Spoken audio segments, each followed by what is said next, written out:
The College Football Experience Week 8 reaction show episode on the Sports Gambling Podcast Network is brought to you by Underdog Fantasy. Sign up, and when you do, sign up with the promo code TCESGPN to get 50% deposit bonus up to $1,000. Yes, get on over there. UnderdogFantasy.com, promo code TCESGPN. We're also brought to you by Rhythm. Start crushing college football in the NFL with Rhythm. Get your free 7-day trial period today by going to sportsgamblingpodcast.com/rhythm. That's RITHMM. That's sportsgamblingpodcast.com/rhythm. Hey, what's up, you degenerate gamblers? This is Bill Burr, and you're listening to SGPN. Let it ride, baby.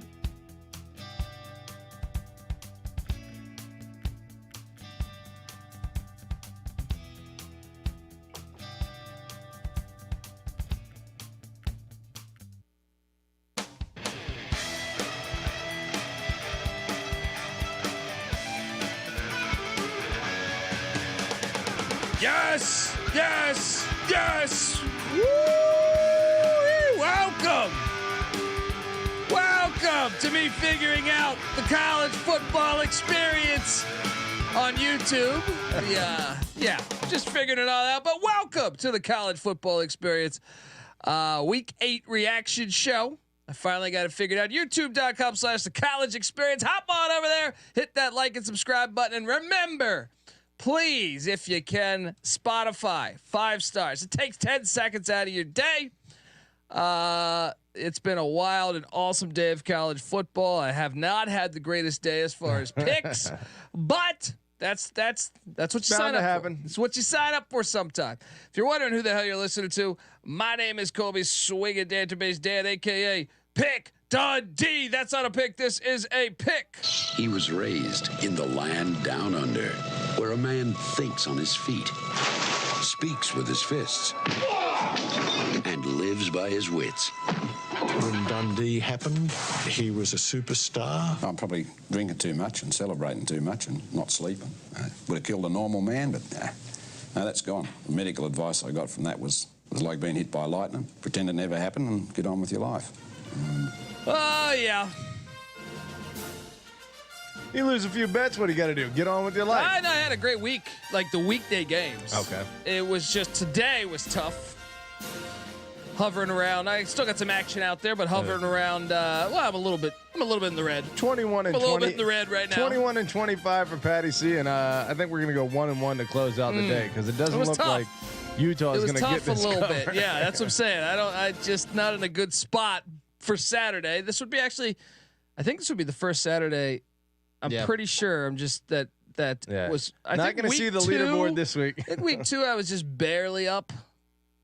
But this is the first one that I'm in the red. I'm in the red here, if you exclude the weekday games. Yeah. Just on a flat-out Saturday. It's been a terrible day, and I apologize for that. And I apologize to my clientele out there for having this guy as my co-host. All right, because he infected my bets, I believe. No, I'm joking. Give it up for former JMU Duke defensive back, the burrito eating, sideline kiss stealing, wheeling and dealing, Patty C in the place to be. Hi-oh! Up!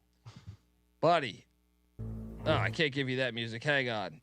Whoa. It's easy Just give me it's easy to see a tide turn. Worst music you can think of because that would match my picks. It's just been it's been tough. It's a funky little weekend here. Funky little Saturday. It was a tough one. But I just want to start off with, I'm not going to go chronologically here. Okay. I'm going to start off with the most ridiculous thing. You know, as someone said on one of our other shows, you're always bitching, Dundee. Well, that's the first 15 minutes of every episode. Yeah. So I mean, first off, it's a fucking talk show. Yeah. Fast forward. Yeah. If you want just a straight results, but yes, we're going to talk. Show me what shows aren't talking. Like, right. If there's no controversy, then what are we doing here? I mean, what's more American than talking shit? I see an ad. We just watched like 15 hours of YouTube TV, and the amount of political slander for each candidate. If you could sit through that to watch these games, you can deal with us. I promise. If you don't realize what America is, that's on you. That's on you. It's one giant shit talking session. Ric Flair happened for a reason, folks. No, that's the reason. That's the First Amendment. Yeah. It's not the freedom of speech. It's the right and the fucking the directive to talk shit to each other. That's basically what this country is based on. Shout out to Caleb Carter, because I want to start there. I've watched a lot of football in my life, far more than any sane human being should, in my opinion. Yeah. Actually, I take that back, because football is the greatest thing ever. But the Georgia Texas game, Patty C, I just can't. Yes, I cashed on Georgia money line. Yes, Texas were the frauds I thought they were. But the SEC refs need to be suspended and fired, or one of the two. Like, I actually would say fired. First off, the two targeting calls, and to have fucking Kirk Herbstreit go along with it, I just feel disgusting. Par for the course. It just feels disgusting. Yeah. But the big thing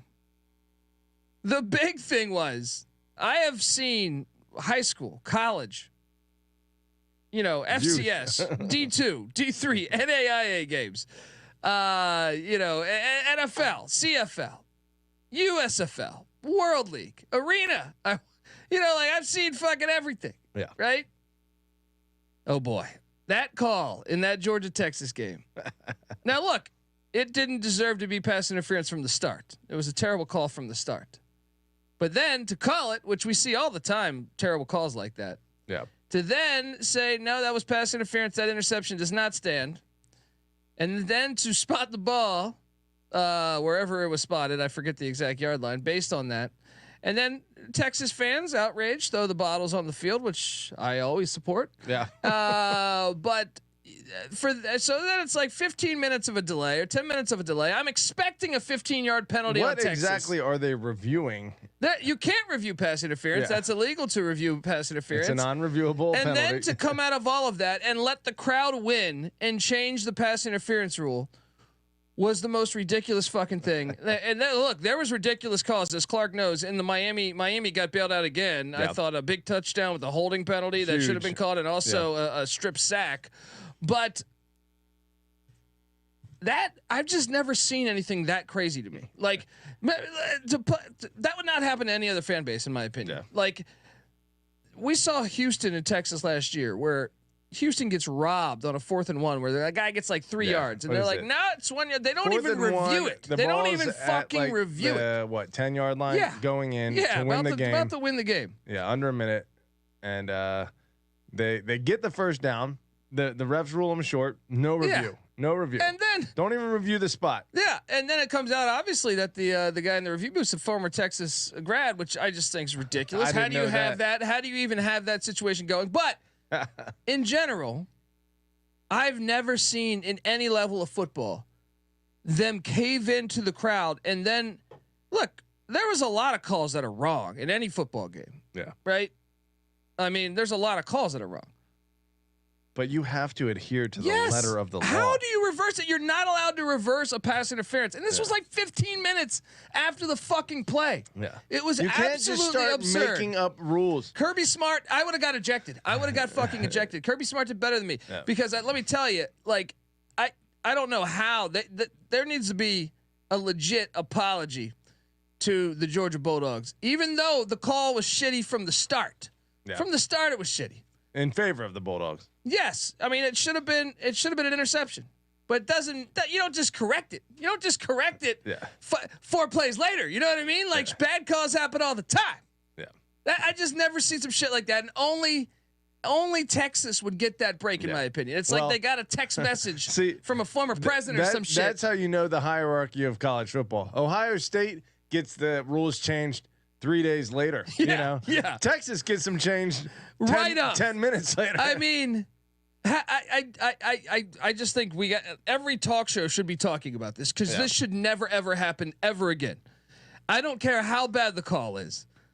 It's just unbelievable. You're basically encouraging fan bases to throw bottles on the field, which I do like. Yeah. All right. Always in favor of Always that. in favor of Whether that. Whether it's mustard, beer, whatever. Yes. Snowballs, flags, all that shit. Remember when Orlando Brown got hit with the flag? That was just bad luck, but it was hilarious. Like, if we're being honest.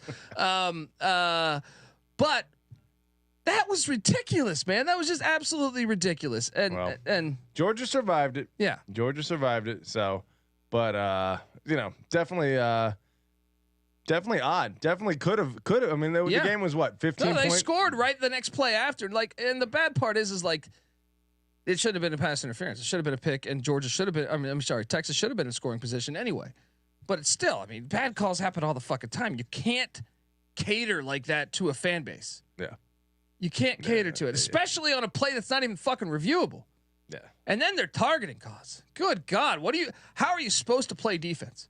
How the fuck are you supposed to play defense? The shoulder pad hit him in the top of the head. And both those guys are going to be out. The next game for Georgia? They're going to bye week and they got the cocktail party. Florida looking pretty good. Yeah, Florida might that could be very, very important for Georgia to lose those guys. Unbelievable. Look, I this is one of the bets I will tout.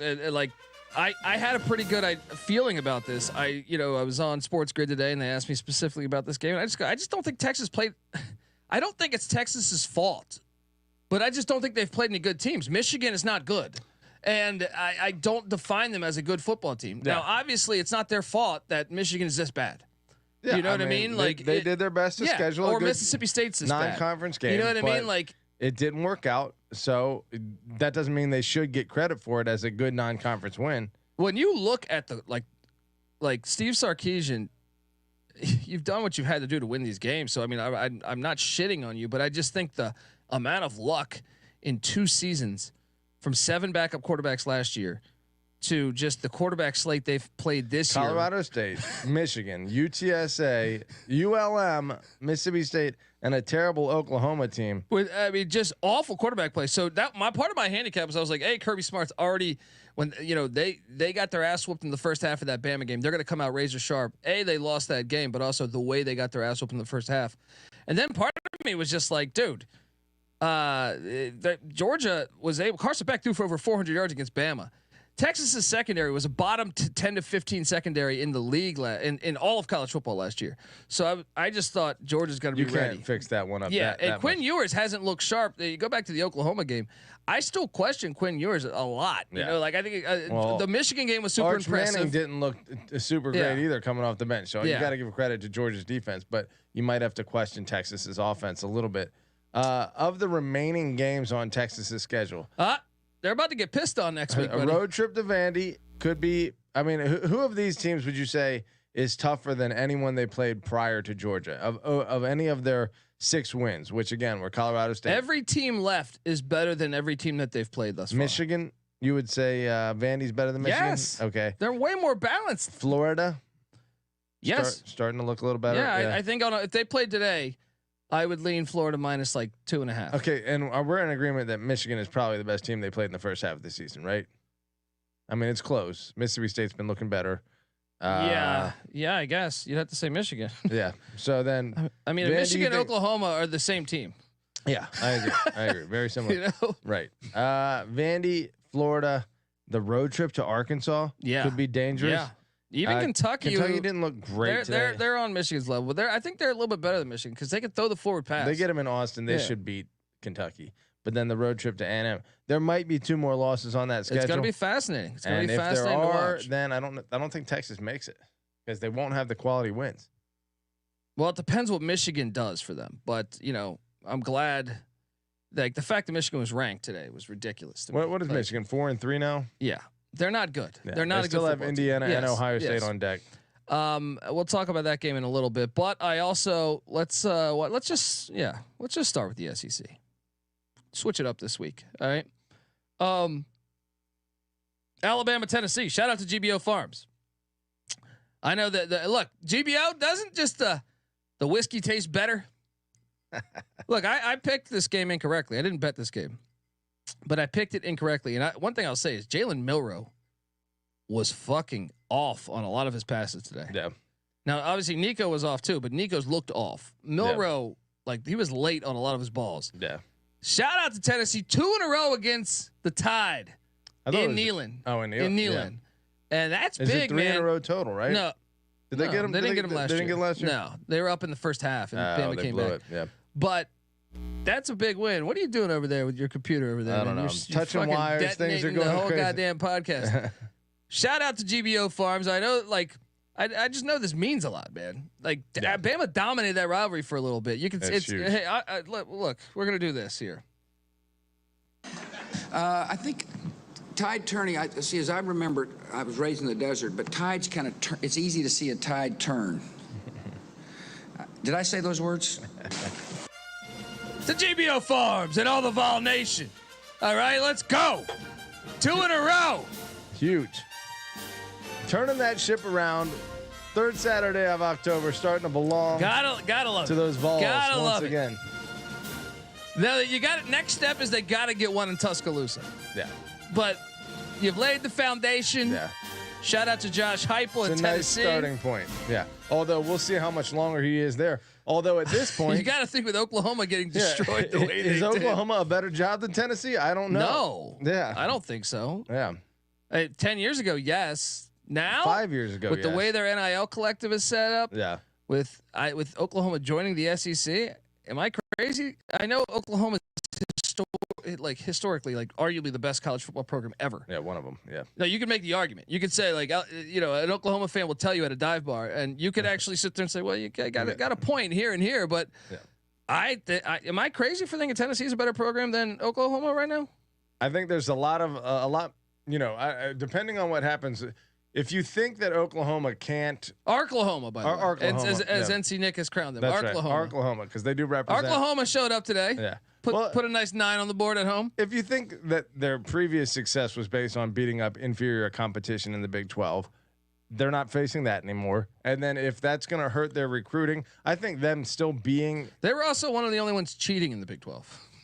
Yeah, maybe. Yeah. So, There's 2 angles there. Yeah. Now they're definitely not the only one cheating in the SEC. Dan McCarney and Iowa State weren't cheating.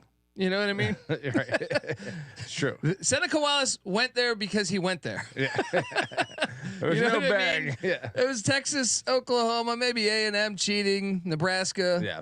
Colorado back in the 90s. I think might have broke a few rules. I still think Oklahoma has high upside, but I think a lot of what made them great before was that they were playing, teams that don't have the ceiling that they have, and now all the teams have the ceiling that Oklahoma has. I agree with all right though. I think Oklahoma would be terrible in the Big 12 this year. Yeah, they have no offense. Good. They They're have no not good offense. right now. Yeah. No. YouTube.com/the college experience. Get on out of there, folks. I want to tell you that the college football experience is brought to you by. Well, first I want to tell you us, SGPN, the NBA Gambling Podcast. Yes, the NBA season tips off on October 22nd, and the NBA Gambling Podcast is hosting a win totals contest. Winner gets a $250 SGPN gift card. Head to sportsgamblingpodcast.com/NBA contest to enter today before the season starts. Once again, sportsgamblingpodcast.com/NBA contest. Also, thanks for always tuning in to us, the college football experience. If you can head over to Spotify and give us a 5-star rating, that really would mean a lot to us. Takes like 10 seconds out of your day. I mean, what the fuck? Let's go. I got to read an ad right now. Might as well get on over there. Listen to the ad though, but get on over there and do that. Only you can help prevent corporate gambling from taking over. We're also brought to you by Underdog Fantasy. Yes, Underdog Pick'em has one of the biggest menus for all the sports: NFL, college football, CFL, MLB, MMA, WNBA, NASCAR, and much, much more. Boost Uber is upon us, which means you're getting a spooky amount of profit boost and much, much more. So head over there. And with the NBA tipping off, every NBA pick'em entry from October 19th to the 27th will be boosted. So please jump on over there. You can now use specials and boost on all flexed entries. Sign up. And when you do, sign up with the promo code TCESGPN to claim your special pick plus first time deposit offer up to $1,000 in bonus cash. UnderdogFantasy.com, promo code TCESGPN. All right, Patty C, let's talk more about Tennessee and Bama, because Tennessee, as GBO Farms is celebrating, as he should be fucking celebrating. I don't want to make this too negative, but I have concerns about both teams' offenses. Well, sure. Moving forward, I know Bama's got what? So Bama's got 2 losses. They get Missouri, who got so damn lucky today. Auburn finds ways to lose games. God. The fact that Missouri is going to actually move up the rankings is ridiculous to me. But and shout out to 3802 saying he's loving the parody. Let's go. Yeah, I mean it's everywhere. Bama does play at LSU, who look great. So they're home to Missouri, at LSU, then their classic matchup against Mercer on November 16th. Before they head to Norman to take on Oklahoma on the 23rd, and then home versus Auburn. So in a way, it's not much meat on the bone as far as winning teams. Oklahoma and Auburn look like shit. Still, Mercer's actually pretty good in the FCS. If most teams were to have to play Missouri, LSU, Oklahoma, and Auburn, that would be considered a hard schedule. It's a tough slate. Yeah. Well, I think the question is, if they lose one more, what do you define this team as? 5-2. I define them as a non-playoff team. I define them as a Citrus Bowl team. That's what I define them as. Yeah, I mean, I guess that Wisconsin win's looking a lot better because Wisconsin's finding their rhythm, and obviously the Georgia win looks a lot better today. I'm sure the committee will find a way to get Alabama in, but they need not. If you lose 3, you're on. The South Carolina close win looks better today. Yeah. I would say it's almost. It seems pretty darn likely that they're going to lose another. Yeah. I mean, who do you think is better right now, Missouri or Alabama? Alabama. Probably Missouri a little bit. is a bullshit team. They're a bullshit team, but I don't believe. think Alabama's considerably. I don't think Missouri's any good. I like to me Missouri is the same as Maryland. Yeah, well, fair. I'm serious. Fair. Like they're the same as Maryland to me. Yeah. I mean, they barely beat Boston College. Yeah, that's about what Maryland would have done there. So. Like how good would you like? I even think Arkansas is better than Missouri. Even though Arkansas looked like shit today. Yeah, I think that's a fair assessment. But Missouri, the road trip to LSU, fortunately they have the bye before that, but then at Oklahoma and host. I think even Auburn could beat Alabama this year. Obviously, the Iron Bowl is always a coin flip in a lot of ways. So yeah, I don't see Alabama making the playoff at this point if they've been playing like they have for the last few weeks. That's the take we're looking for right there. Clip it, Noah, clip it. Yeah, I mean, I don't know. I mean, this is almost 3 straight losses for Alabama. They don't look like a good football team to me. Yeah. I mean, I'm not taking anything away from Tennessee's win. Tennessee's win's fantastic. But I'll just say Alabama's last 3 games, I have not been very impressed with them. They were dominated by Vanderbilt. They kind of were dominated really since the second half of the Georgia game. Yeah. When Georgia scored that many points, you know. The wheels fell off somewhere at halftime in that game. It's fascinating to watch. Shout out to DB Cooper giving us $5. Appreciate you. Yeah. Let's talk about hold on, SEC. So Tennessee though is in a great spot now. They're running. Now I still am paranoid about their offense. I know they were a lot better in the second half. Kudos to Josh Heupel for the adjustments. Nico, kind of a gritty win. I thought he improved. Now he missed on some wide fucking open targets today. Yeah. But hey, you know, you got the win. And to me, a win is a win is a win. You move along, you learn from that. Samson was still good for what, 139 today? He had a fumble, but he's a baller. Yeah. He's a baller. But buddy, their remaining schedule for the Vols. The problem is the Vols just, you know, lost to Arkansas, and that loss looks worse. But the schedule does it's kind of nice, man. Home to Kentucky, home to Mississippi State. Yeah. They should be fine in those. Should be 8-1 there. At Georgia, okay, you lose that game because you always lose at Georgia. Yeah. Home to UTEP and at Vanderbilt, they could get pissed on to ruin their playoff chances. They could. They could get pissed on. But 10-2 Tennessee probably makes it. But but you favor them because I think Vanderbilt's actually. No, I think you can make the argument Vanderbilt's a much more balanced team than I think Vanderbilt is very much a threat to beat Tennessee right now. In fact, flip a coin, really. Yeah, it's at the construction zone, but we know the Vol fans will show up there. Yeah, you probably give Tennessee a 4 or 5 point edge, you know, right now based on what we've seen, but not much more than that. Yeah. And so if Vandy shows up and plays, they're definitely a live dog. I'm not trying to ruin your night, GBF Farms. Right now, Tennessee's #1 in the nation, and when I'm talking to you, they're #1 in the nation. Enjoy those beverages, buddy. All right, enjoy those donuts, whatever the fuck you're having right now. You enjoy it, brother. All right.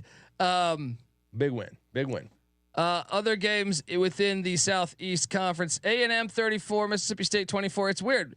Mississippi State, ever since Michael Van Buren has came in, which I still couldn't believe he was black.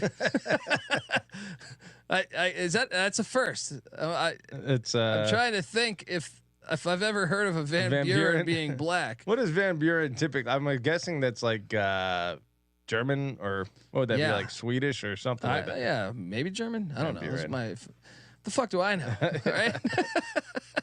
I want to look. But anyway, he's good, man. He's played his ass off today. 22 of 41, 242, 3 touchdowns and an interception in a losing effort. But Dutch, there you go. Yeah. Van Buren. See Clark, you're good. Yeah. GBO Farms, you're good. Me, I don't know shit.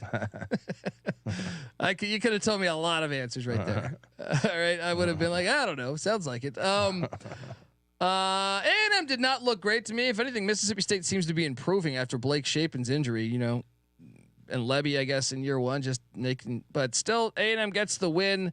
It was a look ahead spot, so I think I'm not going to shit on Elko too much because obviously they have the home game against LSU next.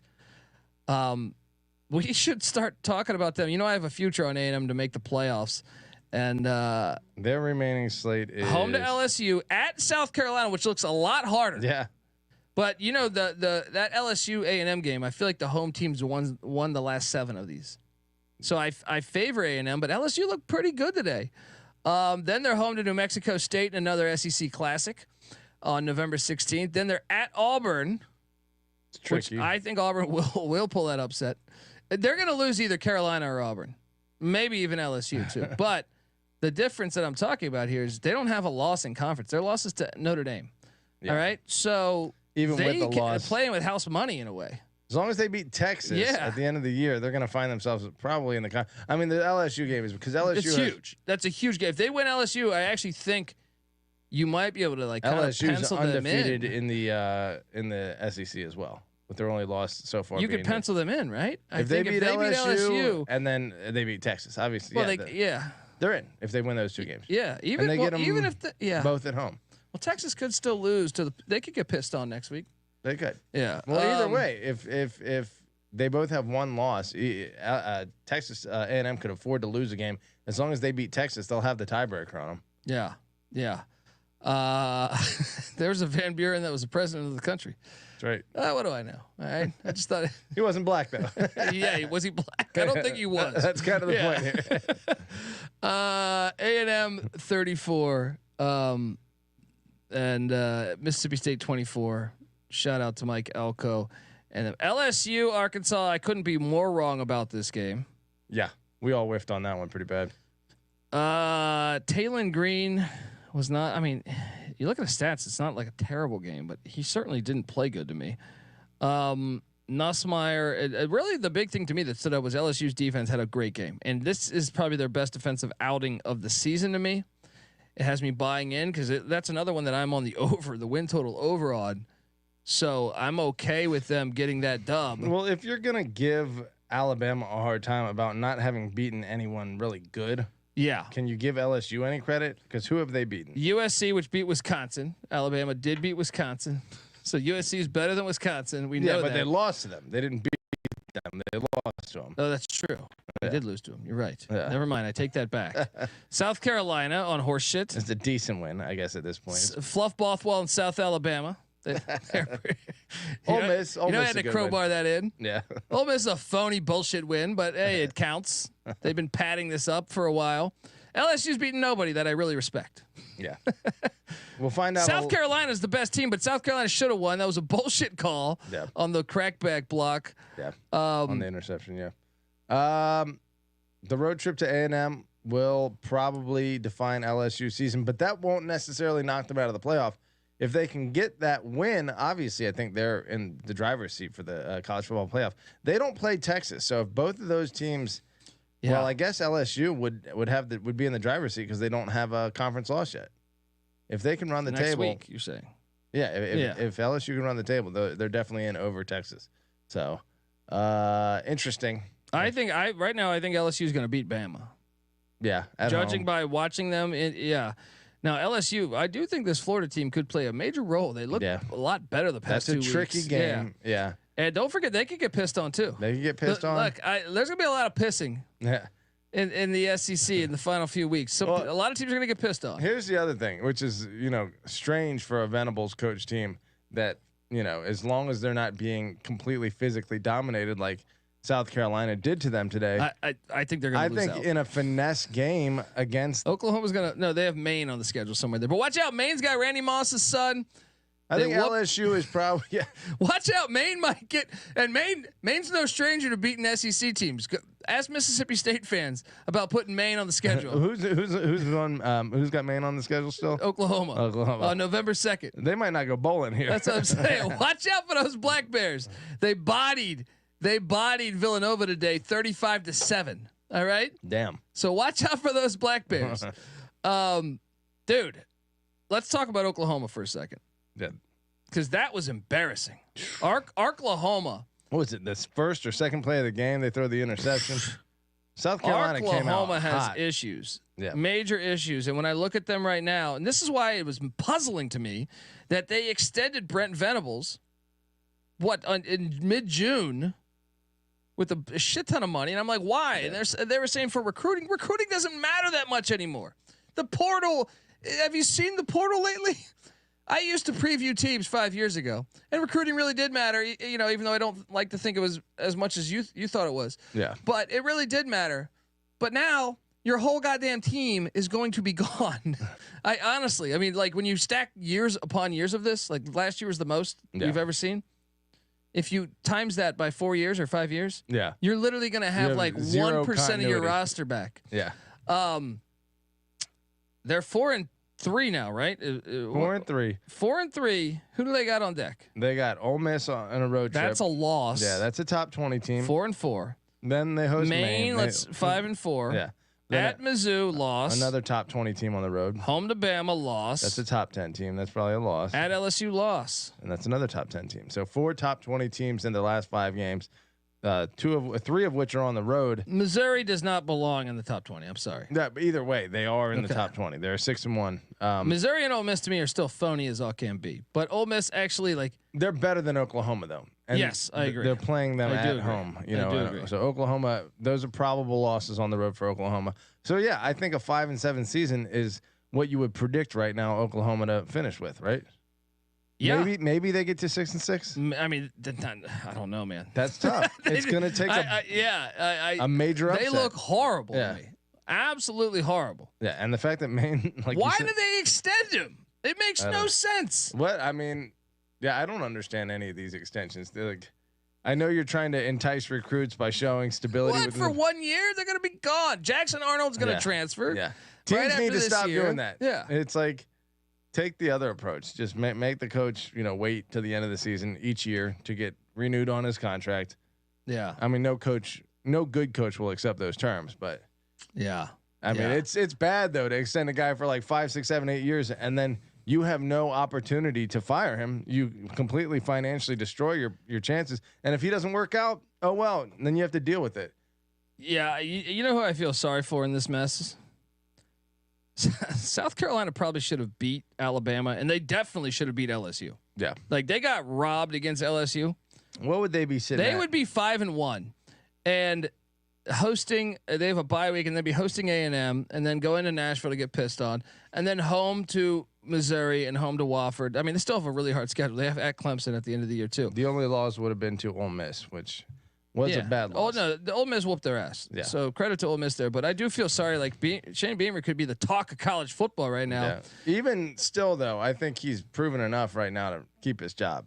Yeah. As long as he gets to bowling, which seems probable. They have Wofford left on the schedule. That I'm gonna put them at 5 wins, and all they have to do is win. One game against. They look good. 4 teams. They look fucking good, about man. as good as. I'm impressed. And another thing is that Ole Miss game. They didn't have Sellers that game.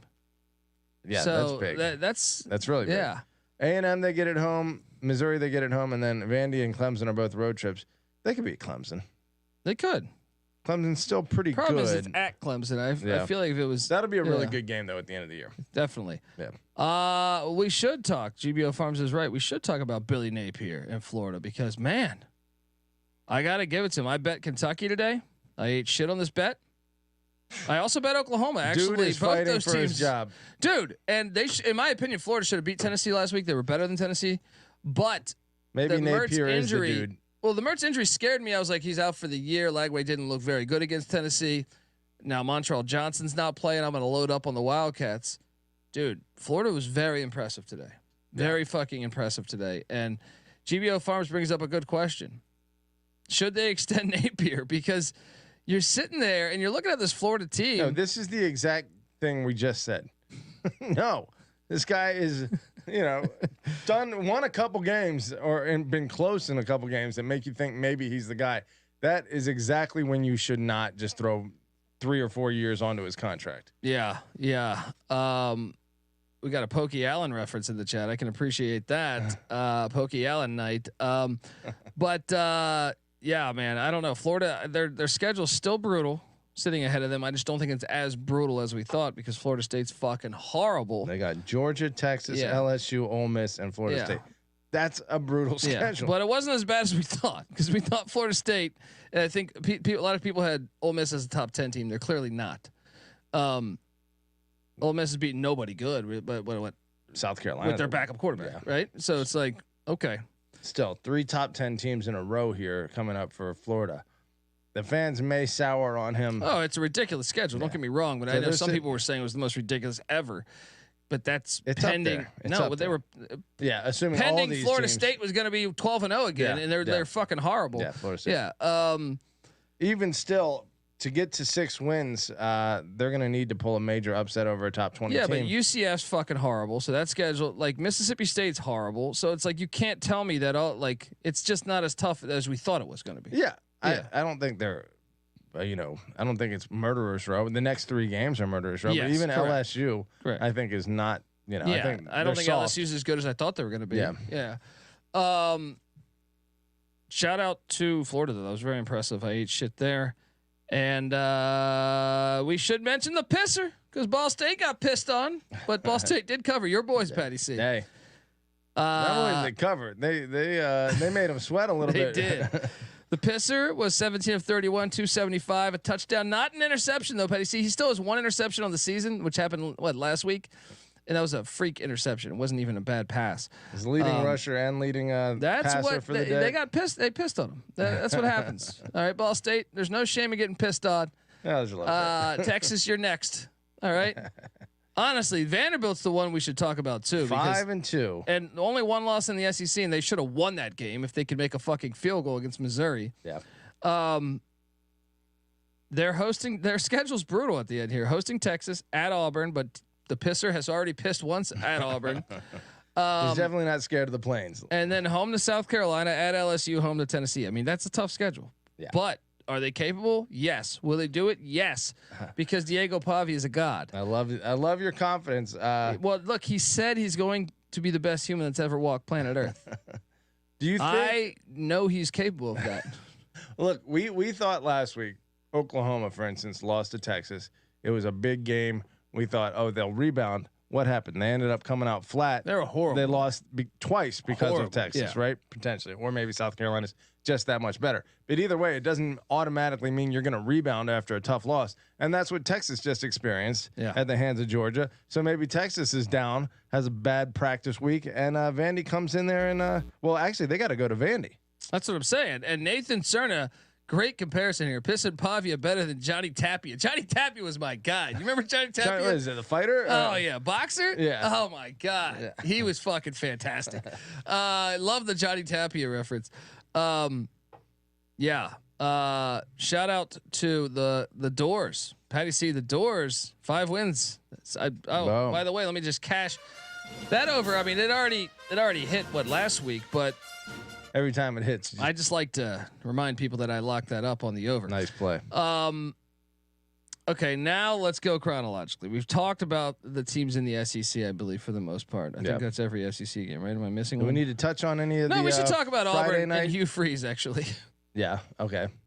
Is he making it out of this year, Patty?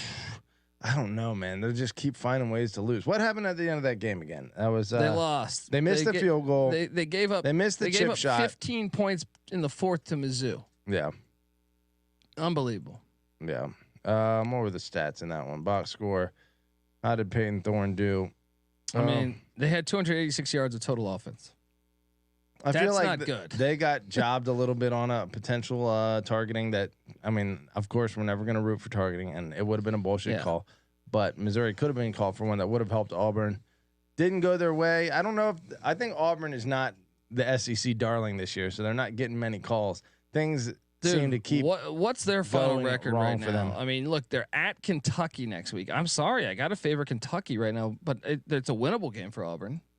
Yeah, let me. I would say Kentucky -2.5 if I was setting that line. Sure. Then they're going to get pissed on by Diego Pavia. I do think Vanderbilt's Getting Vandy at home is. I still think Vanderbilt's like a more complete team than them, though. Yeah. Then versus ULM, dangerous, Patty. See, your Dukes found out about ULM. Yes, we did. Dangerous matchup there. And versus Texas A&M. Yeah, they're probably going to lose 4 of those, or 3 of those. I mean, I'm thinking like they get 2. Maybe 3. Say Kentucky and ULM. But you're talking about 4 and 8. They just fired Harsin. Harsin went bowling every year he was there. Yeah. Not to mention Freeze just seems like he's lost the team. He doesn't seem invested himself, Yeah. It's like, yeah, what do you want? This is not working for you. Who else is? I mean, there are tons of talented coaches out there that Auburn can go get. Who wants to coach at Auburn though? That just seems ridiculous. Someone who wants like $8 million a year. Someone wants a bunch of money, but anyway, Auburn. You think he makes it next year? Is he coaching the Auburn Tigers, Petty C? Next year will be year 3. Yeah, they fired Harsin after 2 years. Although they created a fake scandal for him. Although with Freeze, you don't need a fake scandal. You can't even operate a cell phone. That's right. I don't think he will. I think knowing Freeze, you don't need a fake scandal. Yeah, you just look in the history. Yeah, just you don't even need to hire a private investigator. You just hey, get Joe Schmo down there at the university to go by his house on a Tuesday night. I'm sure you're gonna find 3 hookers standing at the front door. Man. Anyway, you think he's back next year? Or no. I think you have to probably give him 3 years, but it wouldn't surprise me. Auburn's a volatile fan base. They could easily demand him fired, and that could happen. Yeah. We will have the bet detective on the case with you, Strip Club Freeze. Big Ten is horrible, Patty C. Not really. I just like to. I like to shit on. So I did nail this one, and there was someone in our YouTube that was talking shit to me all week about how we don't know ball because Nebraska's resume is way better than Indiana's, and Nebraska's gonna fuck up Indiana. Woo! And I locked up, and I was a good spirit talking shit with them because I was like, well, I tend to think Indiana's for real, and Nebraska on the road, they already looked like shit once when I bet on Nebraska against Purdue, which I did hit. A little friendly discussion there. But Nebraska showed up today to Memorial Stadium in Bloomington. Don't be friendly. And you know who's the Diego Pavia of head coaches? Kurt Cignetti. It's Kurt Cignetti, because he took the Indiana job. Basketball game, Assembly Hall. The first 24 hours he's hired, he calls out Michigan, he calls out Ohio State, and he calls out Purdue, and he says, "We're coming for you all." Then at Big Ten Media Days, he said, "Are you kidding me? You picked us to finish this far? You don't know me. Yeah. All I do is win. Fuck you." He says, Google me, right? motherfucker. Yes, and he is delivering. And I love it. Did you hear his story They're my about favorite team going and playing UCLA? No. Oh, he said whoop their ass, though. Yeah, right? he was like, we didn't go to bed early. I got to bed as late as possible, right? We woke up at like 1:00 p.m., went to the stadium, kicked their ass, and flew home. Dude, he's incredible. Yeah. Give me an Indiana Vanderbilt playoff game.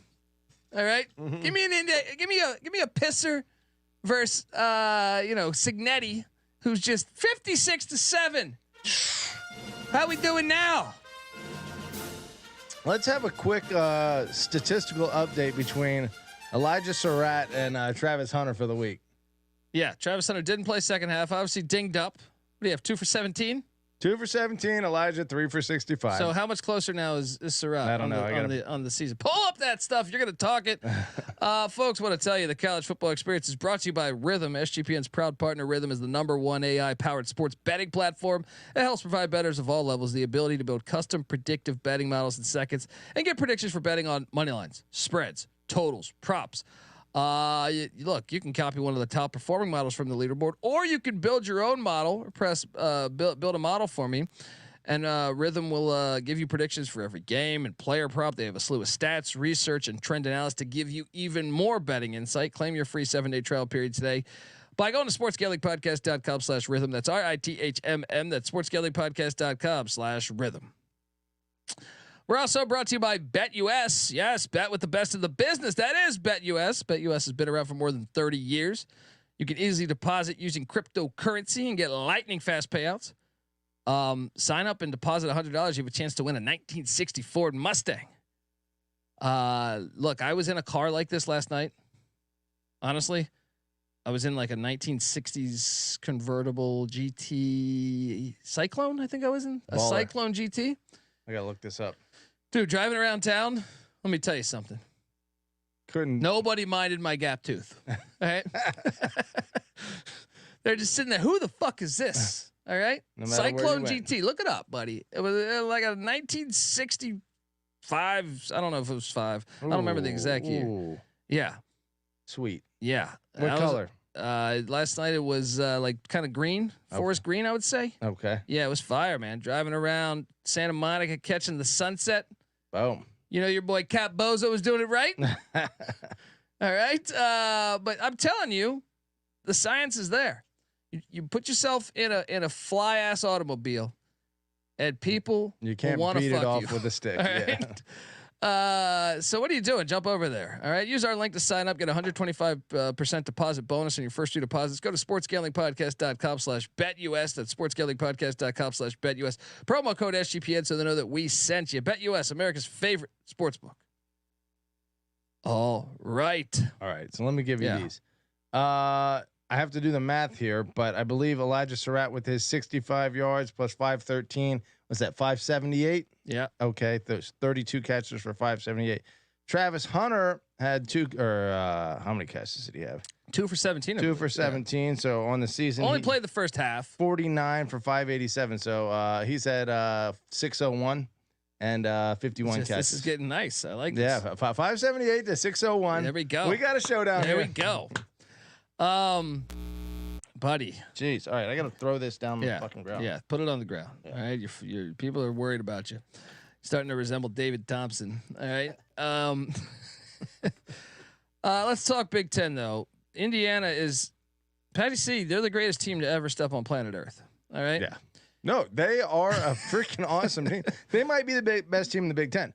If they can beat Ohio State, I mean, because It's they're at Ohio State. They're going to lose that game. hosting But Michigan though, right? They don't need to win that game. Let me see the next up. I mean, they do if they want to play. They're home to Washington next week. Then they're at Michigan State, which is tricky. Hey, Michigan State looked good today. Yeah, they did. Home to Michigan, at Ohio State, home to Purdue. But I think they should be favored in every game except the Ohio State game. Yeah, I would agree. You go 11-1 Yeah, you don't even in have year to 1 play in in Indiana.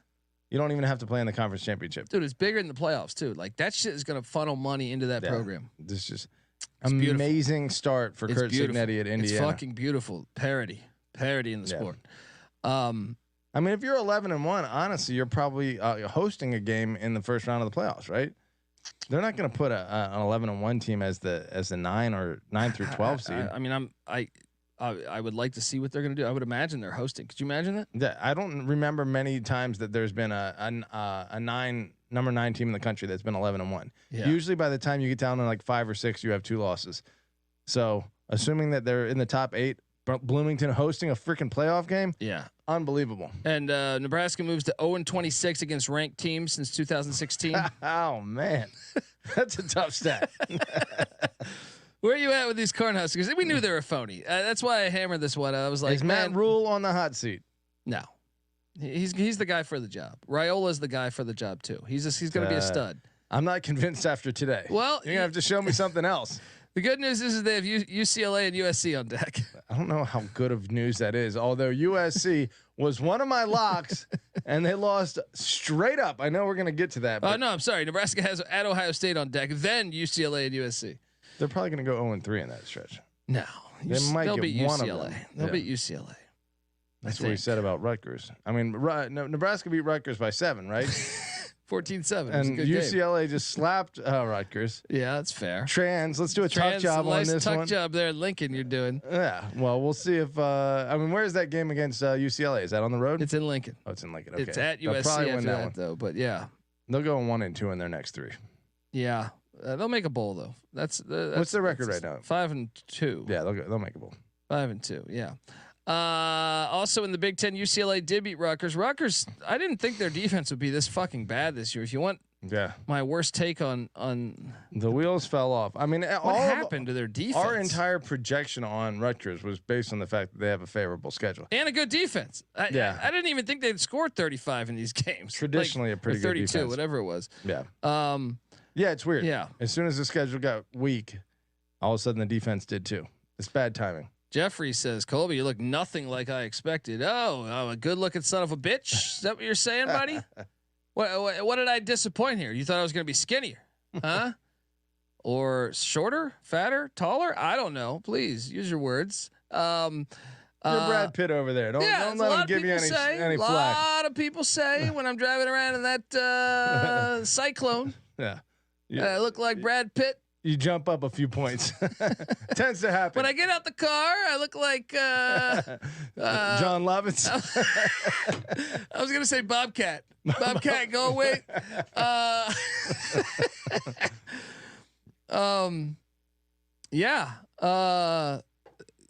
Rutgers. They're terrible. I'm sweating out. What did I get? That win total was at 7, 6.5, 7. I gotta pull up the win totals. I have my concerns about the old Scarlet Knights moving forward. Shout out to Deshaun Foster getting his first Big Ten win. Boom. On the road, 2 time zones over too. Yeah. Big Ten needs some of those for those new teams. So, Bobcat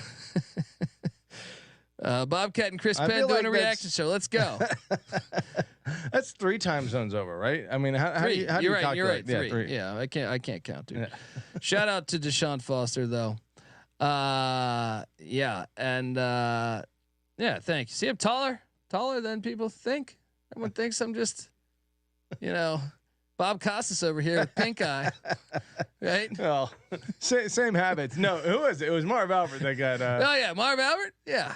How did Bob Costas? He wasn't eating ass. He's a virgin. Yeah. What are you talking Someone about? farted he in just his didn't face. wipe his ass, and then he went around and wiped his eye.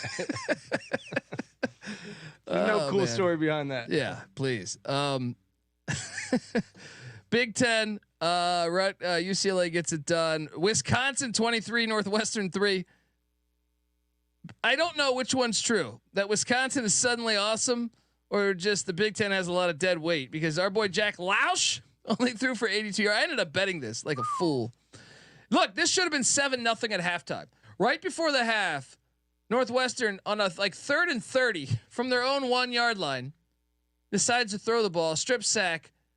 It's like, dude, run out the clock. There's 40 seconds left. What are we doing trying to convert? Has Northwestern ever converted a 3rd and 30? I don't think ever. In their history, not even Otto Graham fucking converted a 3rd and 30 there. But had some bad punting. Bad punting came back and got them. Yeah. Wisconsin had some short fields that they took advantage of. I mean, they weren't particularly impressive. Is Wisconsin turning a corner, or is it just that the teams they're playing are horrible? Braden Locke only had 160 passing yards and had an interception, so it's not a 37 QB rating. That is not a dynamic quarterback that Wisconsin has for the dairy raid right there. However, 126 rushing yards for Tawi Walker. So they can't get that running out of their DNA. Well, they host Penn State next week in a huge game. And as Moneyline Mac, shout out to Moneyline Mac, he texted me, he goes, you know what's great about the 12-team college football playoff? Wisconsin's still alive. And he's right. It is great that you shouldn't be decided by one game. I have nothing against Wisconsin. Yeah. I like Fickle. He's a Cincinnati guy. There you go. Skyline Chili. There you go. All right. I did not. I took Northwestern. I got a great number on that too. I got 9.5. But yeah, Wisconsin's upcoming schedule gets real in a hurry. Penn State, Iowa, which looks a little less daunting, but going into Iowa City is going to be a tough draw, and then Oregon after the bye. Yeah. Even going to Nebraska and Minnesota, I could easily see Wisconsin dropping 2 or 3 in their last 4, maybe even all 5. Yeah. Yeah. Illinois 21, Michigan 7. I nailed this one. All right. Michigan's not any good, and the fact they're ranked was pathetic. Michigan is not good this year. Yeah. And that's just the reality. This offense is fucking horrible. What was the offensive output there for Michigan? They had they actually had 322 total yards, but It's not good. well, I mean, Illinois only had 267. Wow. But Michigan turned the ball over a ton, so they didn't need to. So Michigan kept turning it over in their own territory. Yes. Seemed like every play that was happening. They had 4 turnovers. Illinois had 0. That's how you lose a game. Yeah. They can't throw the ball, Patty C. They're just not good. And when you think about Michigan, they're what, 4-3 now. They're playing Michigan State next week. I kind of think Michigan State's going to beat them. Dude, Sharon Moore might not be long for this gig. And then they get Oregon after that, and then they get Indiana after that. Were his contract details disclosed? I don't remember. I know that coming into the season, he was not, locked up on the long term. I don't think he was even signed. Period. So I'm curious. It was a tough hand to walk into. Though you got Harbaugh leaving, the NCAA's investigating you. Yeah. You got your whole fucking team left. Yeah, give the man some time. I agree, but I mean, how much of a drop off is an acceptable one before you find yourself in hot water? I think he's looking at it right now, 4-3. Dude, I don't think they're going to make a bowl. You ready for this? Yeah. I think they're going to lose to Michigan State, 4-4 at home. Yes, Michigan State's better. Well, they were this week. Okay. Home to Oregon. Yep. 4-5. At Indiana, 4-6. First Northwestern, they'll get that one, 5-6. They're going to go 5-7, dude. At Ohio State, they're going to lose. So this game against Michigan State, they better get this Michigan State game. Massive. Come on, Jonathan Smith. Even still, Sharon Moore going 6-6 after a 15-0 season for Michigan. That's not so good, So he'll be on the hot seat going into the next year, no matter what. He's going to have to prove it in 2025. Simon says, Colby, the early number on Illinois is Oregon -22. I'll take Illinois plus 22 all day. Lock that. Lock that. 22. It's in Eugene. I don't care. Give me that. 22 points is insane. Illinois not bad. Illinois is not that good though. Illinois had it at 14-7 against Penn State with like 2 minutes left at Penn State. That's fair. Yeah, probably 22 is a little too many. Yeah, I'll jump on that. Let's bet that. Other Big Ten action, Patty C. You had what? So USC Maryland. I can't believe. Like I ended up betting. Yeah, I know you bet USC earlier in the week. Right before, about 30 minutes before I went live on the morning show, I bet USC. Yeah. They're cruising on in, like Ric Flair said. They're up 21-7 at the half, feeling good. Mid-third quarter, 21-7, feeling good. And they shit the bed down the stretch. Maryland comes back and randomly went for a 2-point conversion at a weird time. But then shout out to Daniel, Katie in the chat who went with the Terps. This is the biggest win of Mike Loxley's career, in my opinion. Yeah, by far to me. Yeah. They stormed the field at College Park. They got to be feeling pretty good about him. 4-3. They got it. We just went from talking about him being fired to getting his biggest win of his career. Yeah. Now I do think they lose out, but maybe they get Rutgers. They're going to go 5-7 this year, but that's a huge win. Almost identical stats for the quarterbacks, 29-28, so almost identical scores. And then Miller Moss, 34 of 50 for 336. We got to have the UFC. 39 of 50 for 373. Yeah, we got to have the USC conversation. I think USC's kicker missed some big field goals too. I don't know how many times I've ever seen a game with 100 passes between the two teams. It was a Leach game. Yeah, that's true. But I think fans should be a little like, how much of that was just if my internet will work right now. How much of that win was flukish to you? Of the Maryland win? Yeah. That line stunk. Yes. From the start. It really did stink. But if you watch that game, I mean, USC missed kicks. Maryland was in the game more than you thought they would be. Yeah. But at the same time, like, I still thought it was kind just a matter gimmicky. of time. It was kind of gimmicky. Yeah. Look, USC didn't have the dominant answers, whether it be like a dominant run game that they could establish. Now, they were decent in the run game, I believe. 82 yards for Woody Marks? Dude, Maryland only ran for 56 yards. Yeah. That's the biggest win. Let's talk about Lincoln Riley, though, because they're 3-4 now? Yeah. What do they have left on the slate? They're home to Rutgers next week. They'll win that. That's a Friday. I might be at that one. At Washington. They could lose that. They could. Home to Nebraska. Probably get that. Yeah. Be 5 wins. At UCLA. Interesting. Probably 6 wins. Home to Notre Dame. They're going to go 6-6 probably. That should get him fired. This is year 3. You're going 6-6 in year 3. Bye. That would be be pretty big news because he would get hired elsewhere. Yeah. You want him in place of Mike Houston at ECU. I'll take anyone. I'll take the fucking homeless guy right side of our door here over Mike Houston. Shout out to the Terps though. Big win. What else do we got in the Big Ten that happened? I think that Iowa, Michigan State. So my Iowa to make the playoffs pretty much got cooked today. Yeah. It's still possible, but very unlikely. What's their conference record? They have 2 losses. They're done. They are, but they're going to win out. I do think. However, I just don't think that like that's a bad loss. That's a bad loss. Yeah, you had to get this one. Yeah, and you shit the bed. 32-20. Shout out to Jonathan Smith and Aiden Childs. Michigan State coming along as a team. Yeah, building that thing while he flies it. Let's go. I think that's all the Big Ten matchups. Did I miss one? Chat, remind me if I did. I think that's all of them. And yeah. Let's talk What's about your Big Ten championship? Indiana? I mean, it all comes down to that Indiana Ohio State game. The fact that that's in Columbus and Ohio State's probably better than Indiana. I would have said, I don't know that that's true though. Dude, Indiana is Ohio State's still better. Is so diverse though. They have a lot of weapons, Indiana. I want to see what Curtis Rourke's injury is. Signetti for president, man. That's what I'm voting for. Well, the question is he going to be there for long or is someone going to offer him? He's like 65. Where's he going to go? Yeah, let me see how old Kurt Signetti is. I believe he's definitely in his lower 60s at least. He is 63. He's not going anywhere. I don't think he's going anywhere. Yeah. I think he's a Midwest guy. He's from Pittsburgh. Yeah. He's happy there. And he's talking shit. You can't talk all that shit and then just bounce. Where did he go to college? I don't know. I gotta look West Virginia or Pitt. I feel like every Signetti's went to West Virginia, right? His alma mater is Dub V. So that job's going to be open. If they came calling. What if he did one and done? He could. McAfee he just donated $1 million to West Virginia. Yeah. I mean, it's either going to be Rich Rod on the Jeff Hostetler's construction company. All right, let's go. Yeah.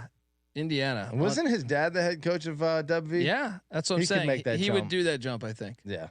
That would be a fucking great hire. Fucking awesome. He'd be great for West Virginia. He would be great for West Virginia. Yeah. But that would be pretty sad for Indiana. Yeah. That would be very sad for Indiana. Well, one miracle year, yeah, that would be tough. Let's talk where are we want? You want Big 12 or ACC? You call it. Oh boy. Let's go ACC.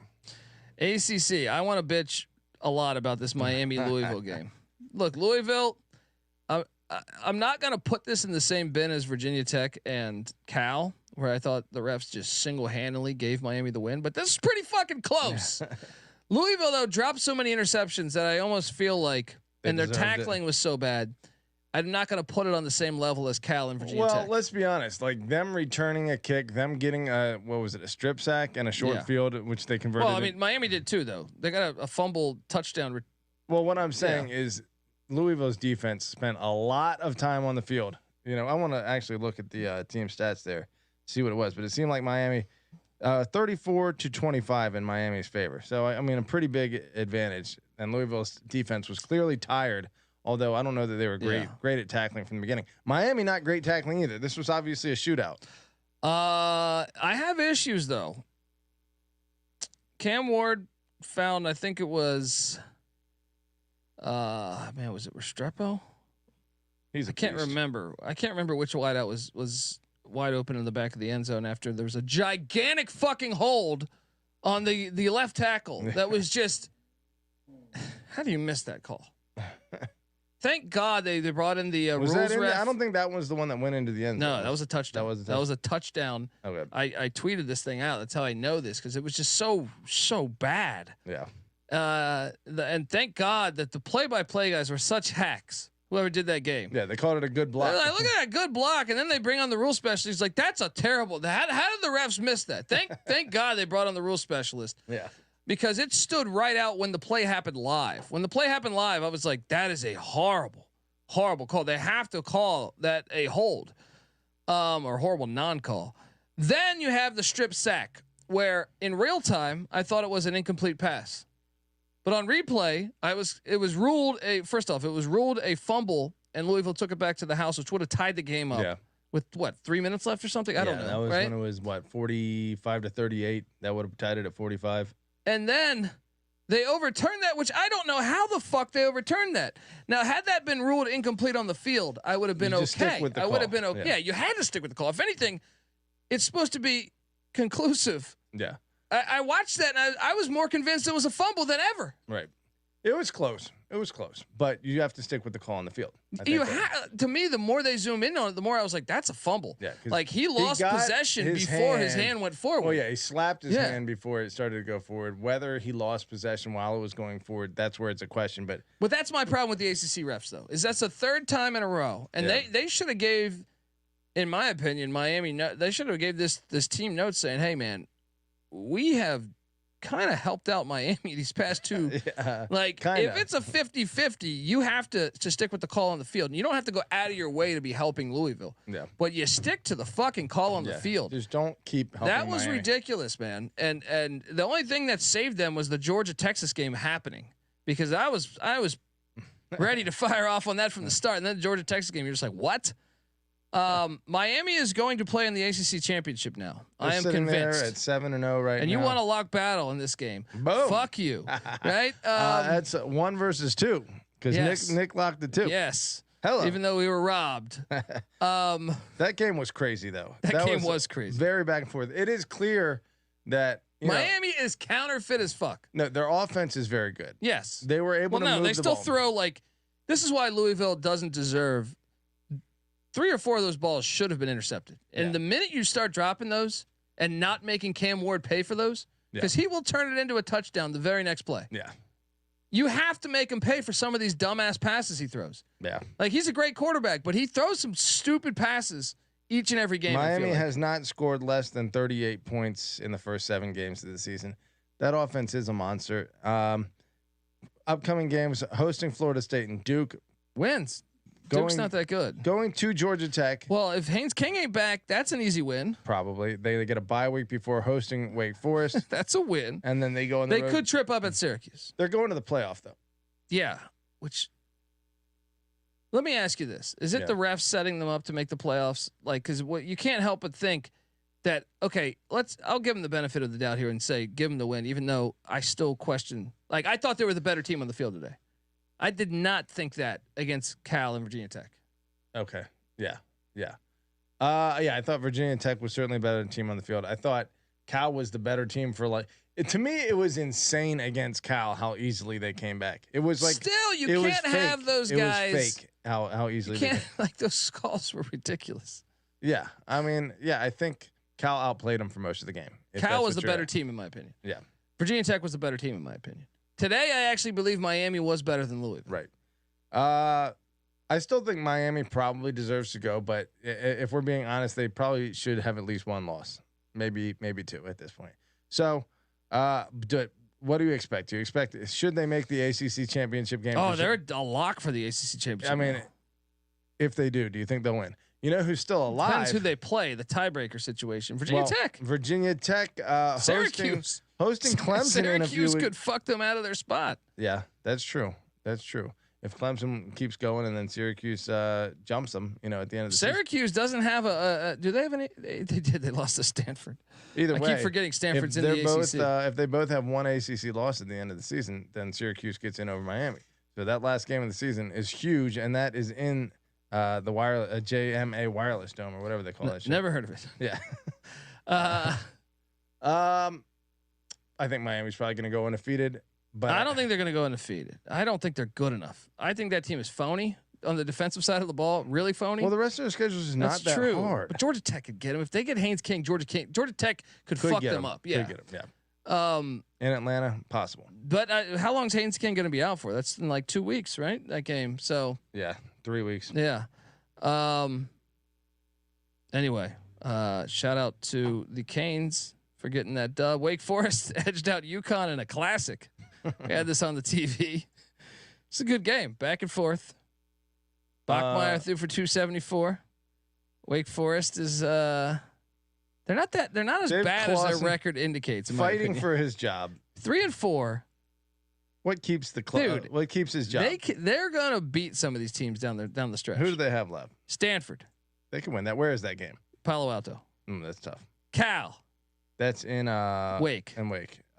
They could win that. Tar Heels. That's winnable. Probably lose that. I don't know if that's. They might win that, but And then Miami. Okay, that's a loss. But home to Duke is a winnable game. they might win 2 more, and then I mean, if they He could, gets them to a bowl. if they could pull a big upset and get to three more wins, yeah, that's a successful season. Maybe he's 5-7. He's not getting fired. Dave Claw's done amazing things for Wake Forest. They shouldn't, although those fans are getting testy for whatever If reason. they fire Dave Clawson, we should fucking detonate Winston-Salem because they're fucking idiots. Yeah. What else do we got in the ACC, Patty C? NC State Cal. Cal misses a 20-yard field goal. Cal's got horrible luck. What is it about Cal? I don't know. They're 3-4, but they should be 7-0. Yeah. They miss like 3 field goals at Florida State and lose. Right? They have the Miami game we just talked about. They miss a 28-yarder against Pitt. They miss an 18-yarder today or a 20-yarder, whatever it was. San Francisco is a pro sports town. Dude, if they just had a good kicker, this team would be 7-0, and people would talk about them to the playoffs. Yeah. Maybe next year. Mendoza is young, right? He sucks though. He does suck. So that's not gonna help. No, he doesn't. I mean, look, he just bothers me with his game. It's too wild. Yeah. He's like unathletically wild. He's pretty soft. It's like Charlie Brown playing quarterback. Shout out to the Pussy Pack. I knew the Pussy Pack. I told you this before the game started. I go, Pussy Pack, you're gonna win today. I didn't bet it though, just because it's a Pussy Pack. I thought Cal would win, but NC State would cover. I mean, that was probably pretty easy. Cal had no business losing the game, but I don't know. That was like 9.5, 10-point spread on that game. Yeah. Ridiculous. Yeah. What else did we have in the ACC? Let me see if I can remember who's in Virginia, the Notre Clemson. Dame. Yeah. What was that score? That ended up being 48-31. So Virginia they got the ended cover. up covering. A little bit Virginia of a was backdoor. impressive in the first half. They were. Second half, not so much. That went pretty much how I thought it would, except the fact that Virginia got up early surprised me. But once Clemson's defensive line started just wrecking shop on the offensive line of UVA, then it went how you thought it would. Calandria getting flustered, making stupid plays, and Clemson capitalizing. So yeah, they poured on the points, and then UVA kind of backdoored it for the cover. But yeah, it's encouraging for UVA to score 31 points against Clemson. Means that they're moving in the right direction. I would say that. Yes, I agree. That was impressive. Notre Dame 31, Georgia Tech 13. This is exactly how I thought the game would go. I picked this incorrectly, but once King wasn't going to be once playing. you knew King was out, you're like, oh, this pick's a fucking lemon, you know? Yeah. If anything, Georgia Tech's defense stayed in the game a little longer than I thought they would. But shout out to Notre Dame. How good is Notre Dame? Tough day for Notre Dame, though, because Northern Illinois lost. And USC lost. Purdue got waxed last night. I mean, Stanford got waxed last night. I don't know that they were ever going to get in. But here's the thing. Army and Navy are going to save them. They could. If they could be, even if one of them, they might have a marquee win on their schedule. But I think they probably need to win both to lock up a playoff spot. They need to win out. But that's not so hard. Who's Notre Dame's remaining schedule? Navy, Florida State, Virginia, Army, USC. All those games are losable. No, Florida State is not losable in South Bend. Have you watched fucking Florida State this year? They're fucking horrible. They're a horrible football team. Yeah, okay, Florida State might not be okay, but everyone else is a little bit of a threat to them. Yeah. Sure. So I expect Notre Dame to win out. I think they'll be in the playoffs too. I think Army and Navy, and dude, both of those teams are way better than I actually thought they were. Army and Navy? Yeah. Yeah. I ate shit today. Well, ECU, like the great team they are, they came back and pushed for me. But dude. I did take the money line and ate shit there. But hold on, we're getting ahead of ourselves. ACC. Yeah, what else we got? I think that's everybody, right? I think that's everybody. There's a lot of buys. No, SMU, Stanford. SMU. That's a team that could fuck Miami. They're way under the radar. Yeah. Dude, they were up like 21-0 in the first like 5 minutes of this game. SMU has a huge game against Pitt on November. Actually, at Duke next week is actually a huge game now too. The ACC race is like low key, probably a lot more. Someone's going to get fucked up. Complex than we're acknowledging. Yeah, that's what I'm saying. It could very well be Clemson, SMU, and not even Miami. But I wonder what that tiebreaker was. Is that probably rankings? If I had to guess. Well, then they're gonna fuck SMU because that's what they've always done historically to SMU. Yeah, 6-1 SMU. Their only loss being wait a BYU, second. who's also undefeated. Yes, but wait a second. If Miami does drop one to Syracuse or Georgia Tech, that loss would be more recent than SMU's loss. I don't think that matters. Probably. That you don't think SMU would jump them? It should from the pollster standpoint. That's what from I'm the saying. AP, but the committee will still find a way to put Miami over SMU. 100%. SMU also doesn't have any marquee wins on their entire schedule. Let's be honest. Their best win would be Pitt, which would be decent. Duke will be Duke.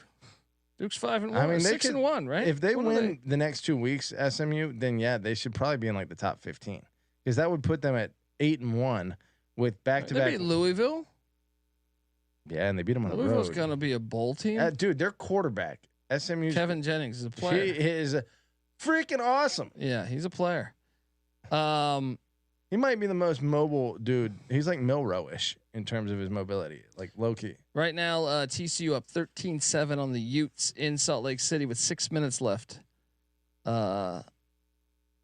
Interesting game. What was it? What, sorry, say that one. TCU's up 13-7 on the Utes. 6 minutes Can't left. believe in the that fourth. game's not over yet. Yeah. Patty C, Big 12. Yeah. Do you want to talk about chaos? We got chaos because Arizona State started Jeff Sims. Yeah, well, that's chaos alone within their locker room. But they played all right considering they got up to a 7-0 lead. But then Cincinnati 24 straight points. 24 straight points. They win 24-14. Sets up Cincinnati at Colorado next week. Huge game in the Big 12. What do you make of these Bearcats being contenders in the Big 12 this year, buddy? I think they're a good team. I think Colorado will probably slap them, to be honest. But I think I'm encouraged by Cincinnati this year. That was a great performance today. Wait, so they have one loss in conference, so they're very much alive. Yeah. What's their remaining slate? Let me. At Colorado, home to West Virginia, at Iowa State, at Kansas State, home to TCU. Gosh, that's a tough end of the schedule. They probably go like 2-4 there, but. Or how many? Is that 5 games left? It's the road spots. Maybe 2 and 3. It's the road spots that are tricky there. Yeah, I mean they're playing like the meat of the Big 12 right there. But shoot, if they where are you at with Satterfield? I'm on board. He's been coaching them pretty great.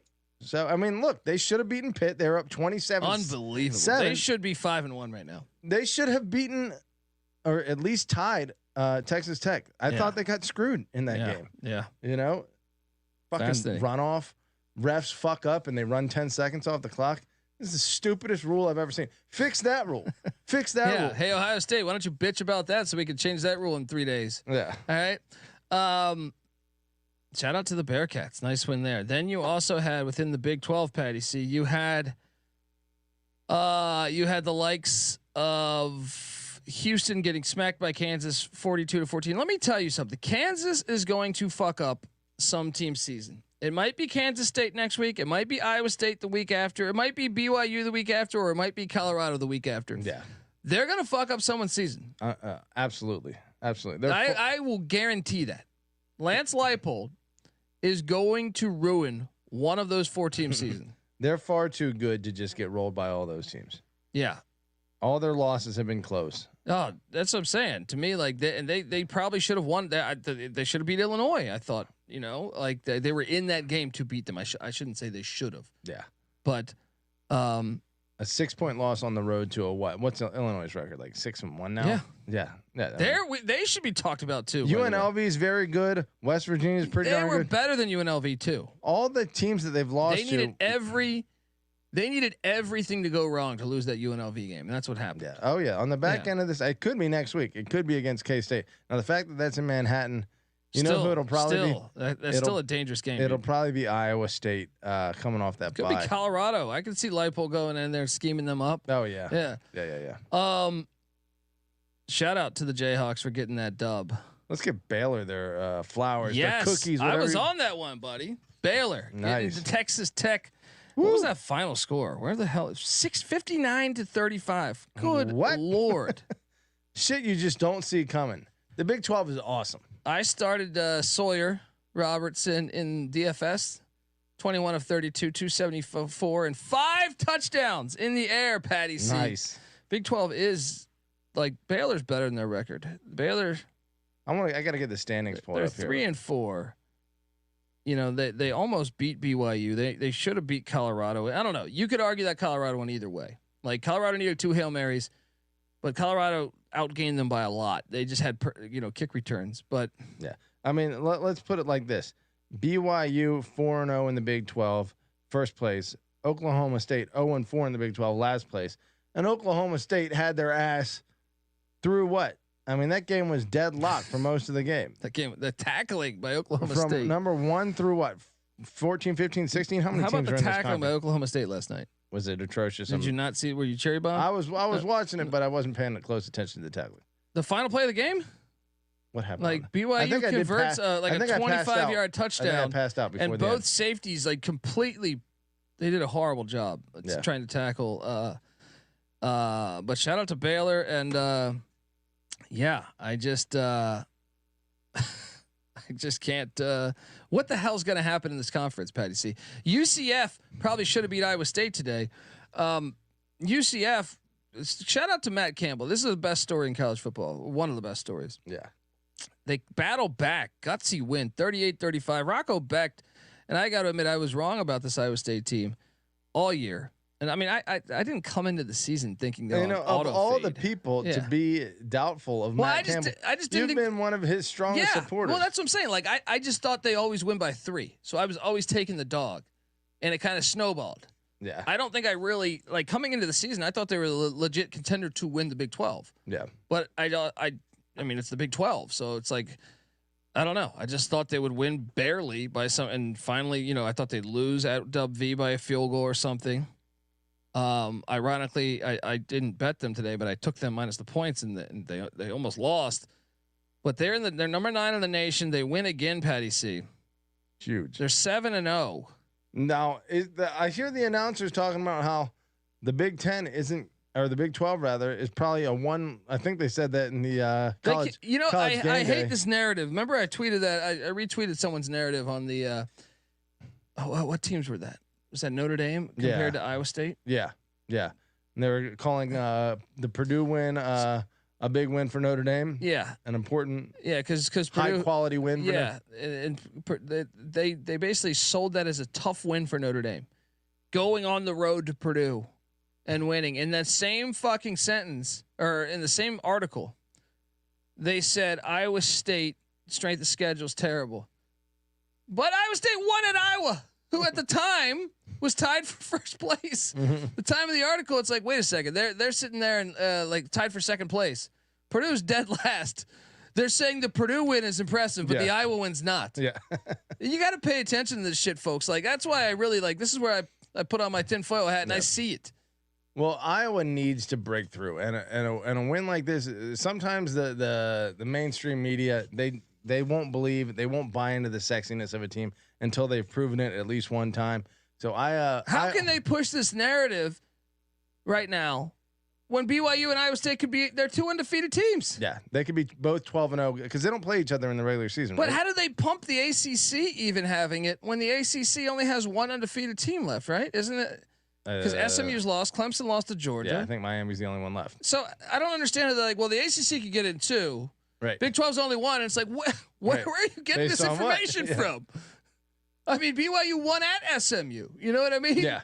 There you go. One of the ACC's best has already lost. I almost hope they don't. I hope BYU and Iowa State, they don't play each other. So I hope they both go undefeated. Yeah. Because then the committee will have to put both in. Both will have to be in. Yeah. I hate that narrative, though. If you look into that shit, it's just fucking. That leaves a bad taste on you just as a college football fan. You're just like, what the fuck, man? Yeah. How are you trying to sell me as this Purdue win being good? It's just one media source, but the fact that College Game Day themselves are already claiming that's a one-team league. All of that. Yeah, all of that. I've listened to a bunch. It's annoying. Pat McAfee is a West Virginia guy, and he's jokingly saying West Virginia is going to make it, but he doesn't really put up any defense to the idea that they're a one bid team league. You look at Iowa State's remaining schedule: home to Texas Tech next week. Oh no, they get a bye week, then they're home to Texas Tech. That's a nice bye week. Okay, they beat Texas Tech. That is a huge bye week. They're what, 8-0. Then they head to Arrowhead to take on Kansas, and I do think they'll have that crowd. Yeah. A dangerous game, though. That is a dangerous Very game. Dangerous game. Home to Cincinnati. That's big to have that at home. And then at Utah, but once again, no Cam Rising. Yeah, that's. And then Farmageddon to end the season in Ames. In Ames, dude, they're please probably go 12-0. Matt Campbell, please go 12. At worst, they're going 11-1. You would please, think, right? please, you could do awesome. this. UCS a train wreck, by the way. 3-4 now. Yeah. They host BYU next week, which I do have a bad feeling about that. If you're BYU, Are the fans upset with Malzahn after today's performance, or are they content with how close they were to beating? No, him? I think they should be upset with him because still half the team quit. And that's not good. Yeah. Right before the week, half the team quit. By the way, you're calling it now, and it seems like it fits pretty well. John Mateer of Wazoo will probably be UCS next quarter. He's going to be somewhere. Depending on Miami might go get him. Yeah. Like someone is going to. I hope Wazoo uses that war chest that they won. Yeah. To retain John Mateer because he's a fucking baller. Yeah. Patty C. Tomcat brings up a good point. They're going to try to sell that Notre Dame is better than Indiana too. Most likely. Depending on how good Indiana's only loss will be to Ohio State. Notre Dame's got a home loss to like a 6-6 Northern Illinois team. Yeah. Oh yeah. They'll still. It'll be number 8 Notre Dame and number 9 Indiana, and that game will be played in fucking South Bend. Guarantee you. Of course. Guarantee you. Yeah. UCF though, it's going to be a struggle to make a bowl. They better get BYU next week because after that, I don't know. Maybe they get Utah on the 30th of November, but yeah, I don't know. Have my questions there as well. Patty C. Also in the Big 12, we had the likes of Colorado, Arizona. Nice win for the Buffs. Very impressive, dude. They're a good football team. They are good. That's what I'm saying. The haters and by the way, we are now 1 win away from cashing the over on the win. Or I locked that up, but very nice. It's still a tough schedule though remaining. Home to Cincy, who's winning record. At Texas Tech, which is winning record. Yeah. Home versus Utah. Okay, that looks a little easier. Yeah. At Kansas, they do have a losing record, but I still think they're good. And then home to Gundy. I guess the end of the season. All those teams are pretty good, Yeah. except Oklahoma State's not great. I can't celebrate it yet because they could still lose to those teams. Yeah, I guess you can't say Kansas is pretty good, but none of those teams are terrible. I should say. Shout out to Tyson. Colorado in the playoffs would be fucking amazing. It would be great. It would be amazing. I think the fact that both of those teams won close Iowa State and BYU makes it really hard for Colorado to get in. What could happen is if Kansas State beats Iowa, they're going to have to get in at large. But 10-2, they can still win the conference. What are you talking about? But it's unlikely. How's that unlikely? Okay, who's in front of them? Iowa State, BYU, Kansas State has the tiebreaker. But Kansas State plays like we just said. Kansas State could lose to Kansas next week. Yeah. I mean, it could, but Kansas State will probably be favored in all of those games. No, I don't. Not at Iowa State. Well, yeah, that one. But whoever wins that game is going to go. Okay. BYU could lose. Well, I almost expect BYU after seeing them last night. Yeah. I almost expect BYU to lose. Does K-State have a conference loss yet? Yes. Who was that? BYU. Out of BYU. Okay. Yeah. Then that would be a second one against Iowa State. So that could open the door. Yeah. Maybe. I even think Cincinnati, Colorado and Cincinnati, like all those one-loss teams are still very much alive. That's why this Colorado-Cincinnati game's huge. Yeah. Yeah. The Big 12 is going to be fun down the stretch. It is. Yeah, definitely. Arizona State, they have 2 losses now. But still, I wouldn't even rule them out if they get Levitt back. Yeah, I believe is that all of the. I think that's Kansas State 45, West Virginia 18. Neil Brown fired him. He got fired today. You think? He did. and he deserves it with the stupid comments from last week. And Kansas State, it's this was the most impressive thing for Kansas State to me. And by the way, you know, I was very mad at Kansas State last week because they faked their fucking injuries, and I still stand by that. I also stand by Alabama being a bitch team today, doing the same thing. Remember that? The player just fakes the fucking injury right before. Now, luckily, they got flagged for it. But Alabama was a bitch team today against Tennessee for faking a fucking injury too. Yeah. It's happening everywhere, Patty C. Yeah. It's upon us. Yeah. People giving me shit on Twitter, you know, oh, you're Mr. Grumpy. I'm like, no, it is happening everywhere. Articles are being written on all sorts of publications. Oh my God. The K-State fans, I lost a lot of respect because you're basically saying that this just happens. It's Boulder, Colorado. Yeah, it's just I happen to be watching fucking Colorado games. I probably have watched every single Colorado football game, at least a part of it, since 1992. Yeah. and let alone that, then you could add in games in Fort Collins or in Colorado Springs with the other teams, Air Force, Colorado State, Salt Lake City. Yeah, Wyoming. Yeah. That's bullshit. They went up tempo late in that game, and on 4 out of 5 plays, your fucking defensive backs went out, and none of them were on the injury report this week. And one of them came back and actually pass interfered on the final play of the game. Now, I'm not even that mad at the outcome, but I'm mad at you not accepting that you were bitches. You were little bitches that game. All right? And that's the cold hard facts, all right? And Ole Miss too. And Alabama today too. Yeah. So you're not alone. Bitches. You're not alone, but you were bitches. Yes. Yeah. And something needs to be done. You know what?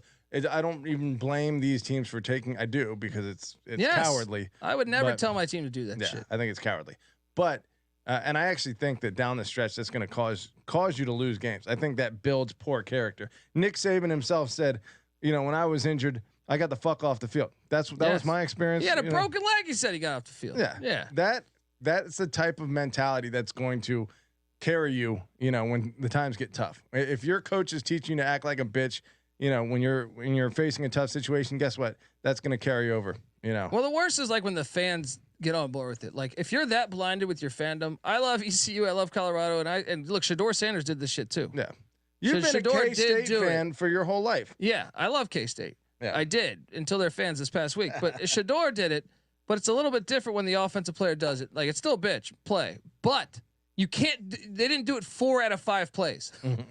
That's what I'm saying. Like 4 out of 5 plays was like obnoxious to me. It's like, okay, if you're gonna do it one time, it's still bitch. Yeah. But it's like every play. Yeah, it's like good lord. Anyway. Shout out to K-State. K-State, huge win today. West Virginia, like I said, who's going to get this job? Neil Brown's fired. You can't have comments like that. Like, I don't know if you did you catch his comments last week? Yeah, about his product being entertaining to the fans. Yeah, it's like, well, they have fun in the tailgate. It's like, you can't say that at West Virginia. They care. 3-4 upcoming games at Arizona, losable. At Cincinnati, losable. Probably a loss, correct? Hosting Baylor and UCF. He's fired. He got fired today. Yeah, because his comments from last week make it even worse. Yeah, a 6-6 season would probably get you fired. He got anyway. fired. He got fired. He today. might not and even he should get be to that. fired. Yeah. He should be fired. Yeah. Kurt Cignetti.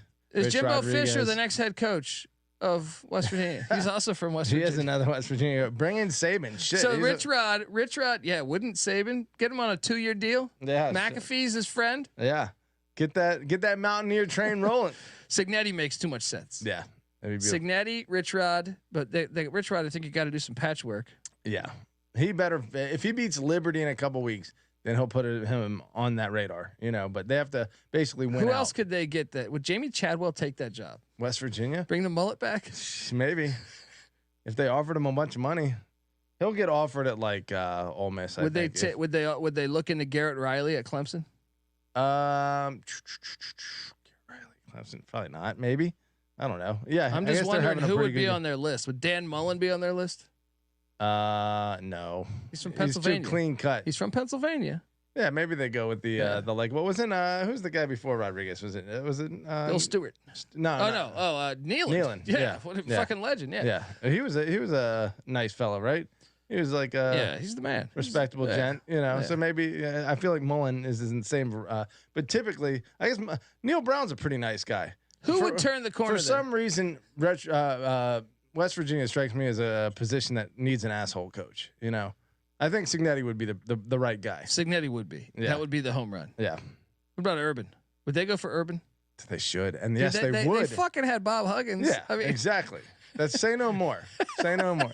They would go for Urban in an instant. that would be fantastic. And he would recruit That would the be hell out of fantastic. Ohio. That would be absolutely fantastic. Yeah. All right, yeah, those are the Big 12. Let's get to the mid majors here. ECU got dominated by Army, but they showed heart by getting the cover. But Mike Houston, I have never been more disappointed in a game coming out of a bye week in my entire life. A bye week for a dude that coached the triple option for years. Let's maybe give Army a little credit though. They're pretty damn good. Yes, but this is more about ECU being horribly unprepared. ECU had Army in the first quarter at 3 different 3rd and longs, 3rd and 8, 3rd and 10, 3rd and 13, and we decided to blitz a team that throws like 6 passes a game. Why are we being so aggressive when like Army hasn't been accurate throwing the fucking ball? Yeah. On 3rd and 13s in a long fucking time. Yeah. If you're stuffing the run, you don't. I have a ton of problems with Mike Houston and his gameplay. And the offense was horrible, by the way. I will give Army's defense credit, but also fire everybody. Mike Houston should never work. He should never be the head coach of an FBS team again. I'll say this. I mean, you get to a position, you earn the ability to dial some stuff up on 3rd and long if you've played that tough defensively, dude. For the first 2 plays. Triple option team at 3rd and long. There's a reason why that's like suicide normally, right? Like you cannot convert that. It's already over. Yeah, you got like 3 wideouts. Yeah, your running back on the wheel route is the 3rd wideout, that's right? True. And especially when you dial it up, you're not necessarily abandoning, the second level. You're dropping some guys. You're doing some stunts up front. You're sending a safety or a corner or something, and then you have plenty of dudes. Why are we blitzing dropping into coverage when we know that there's only a couple wideouts available in this offense you're running? Making very frustrating. Bryson Daly look amazing. By the way, very frustrating. 5 rushing touchdowns for Bryson Daly today. I gotta look where he stands on. I want Army to make the playoff too, Cannabis Capper. Like, I love Army. This was a tough game for me. I really believed that ECU was live too. Like, I really fucking believed that ECU was live to win that game. That's how bad Mike Houston is, because ECU's had a great run defense over the past 2 years. Yes, they sucked against Charlotte, but you had 2 weeks to prep. He used to run the triple option. I thought it made a lot of sense. I'm just glad they backdoored this so I didn't lose both bets. Bryson Daly at quarterback for Army now leads the nation in rushing touchdowns. He has 19. Ashton Jeanty has 17. Granted, I believe he's played one more game than Jeanty, but still, those are phenomenal stats for Bryson Daly. This has already been an amazing college football season with Diego Pavia and Kurt Cignetti and, some of these other, big time upsets and just the spirit of college football. It's been fantastic, whether it was College Game Day in Berkeley, whether it was Colorado's Hail Mary, whether it was, a slew of other cool things happening this year. Tennessee winning today, or Vandy beating Bama. Army making the playoff would be the coolest fucking thing ever. Yeah. It really would. It really fucking would. Or Navy too. I mean, obviously the winner of that game. Shout out to R. Wright. Damn. Oh wow, look at this guy. Quality. And look, moving forward.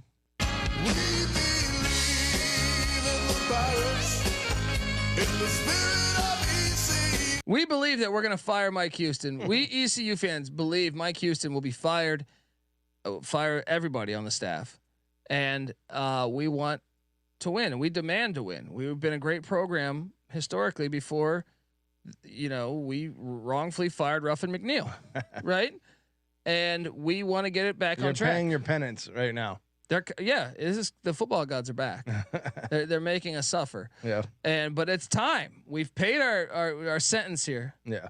For the wrongful firing of Ruffin McNeil. With Scotty Montgomery and Mike Houston. It's been fucking horrible, really, as a fan. And it's time to make that switch. It's time to go out and get. How about calling Skip Holtz back? It's only dominating that fucking 3 straight UFL right? titles. Yeah. Or calling Rich Rod, or I put a slew of Garrett Riley makes sense even. Yeah. I mean, there's a slew of coaches you can go get. That's a good job. That at worst is a nice stepping stone to a power conference job. For any coordinator out there, Jerry Kill, Yeah. Tim Beck, not the Coastal coach, the OC for Vandy. Would you take Biff Poggi? No. No. Yes, in spirit. No No, in because I bet performance. on Charlotte today, and Yeah. Charlotte got absolutely fucking destroyed. That was more impressive than Army to me.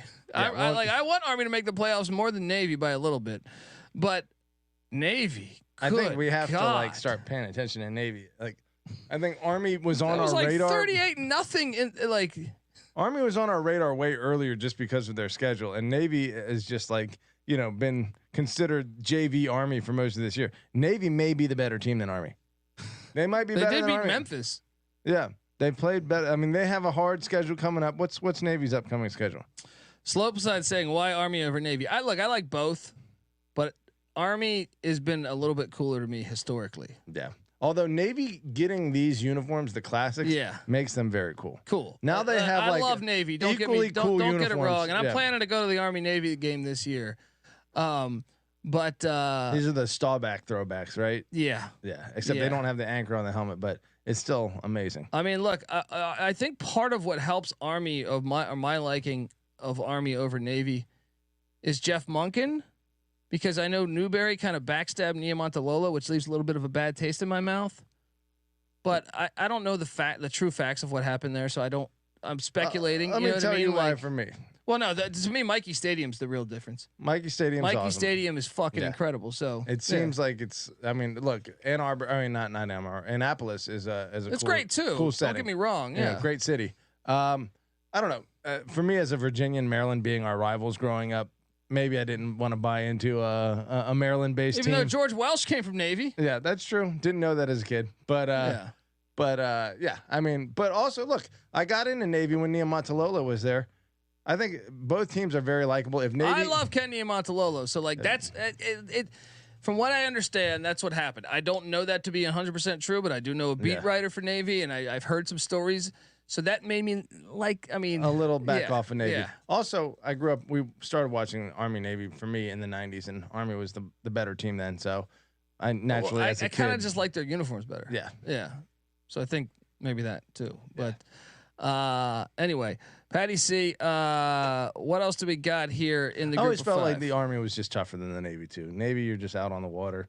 Army, the guys are down in the trenches. Yeah. I don't know, but Navy's pretty badass. And Roger Staubach used to kill the Redskins, so I mean, Yeah, there's a lot of factors. kind of matters. Louisiana 34, Coastal Carolina 24-8. Shit on that one.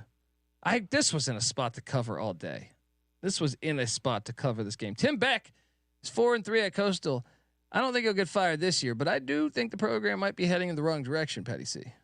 Coastal, yeah. And Desmond Moreau, he's going to win the Sun Belt. He's 6-1 with the win over Wake Forest. Getting it going. Well, I think Georgia Southern probably just locked up the Sun Belt East today, or at least put their stamp on it.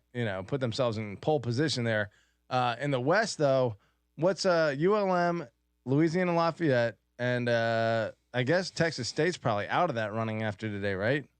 For the Sun Belt I West. did cash on Old Dominion against Texas State. I knew this spot was great, and I played it on the money line too. A nice play. I think Still in the red for the day though. Texas State was our all three of our favorites out of the Sun Belt West, right? You, True. me, and Nick, and Yeah. that has Cooled off. yes considerably. Dude, Dude, ULM versus Lafayette for the fantastic. Is that the last game of the season? Yes. Oh man.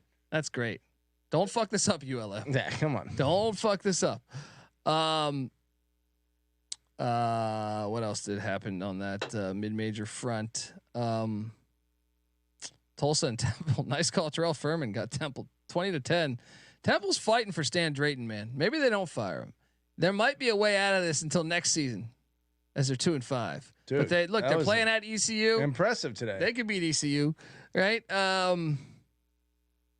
They don't know. kinda Their schedule's kind of tough down the stretch. handle But business I think against they could- Tulsa today. I think they could get, if he could somehow get to 5-7, I don't think he'll get fired. Hell yeah. Yeah. If you're Temple Yeah. and you're showing If he can progress, somehow get to 5-7, I just don't think he's going to be able to get there. if he can get to 5-7, this is a great year for him. I don't think he's. I think it's realistically. Look, so What do they at got left? ECU next week, that's winnable. Sure. At Tulane, That's a loss. home to Although today against Rice was a sweat for Tulane. home to Florida Atlantic. That's Could be winnable. a win. It's Yeah. winnable, but I would favor Florida Atlantic. Barely. At UTSA. Probably lost, but winnable. Home to North Texas. That's a loss. So we're basically the fact saying that it's if at they home- get 2 wins, they'll be 4-8. He'll be fired then. This is year 3. He needs 5. He needs 5. Yeah. I'm rooting for him. Yeah. Just not next week.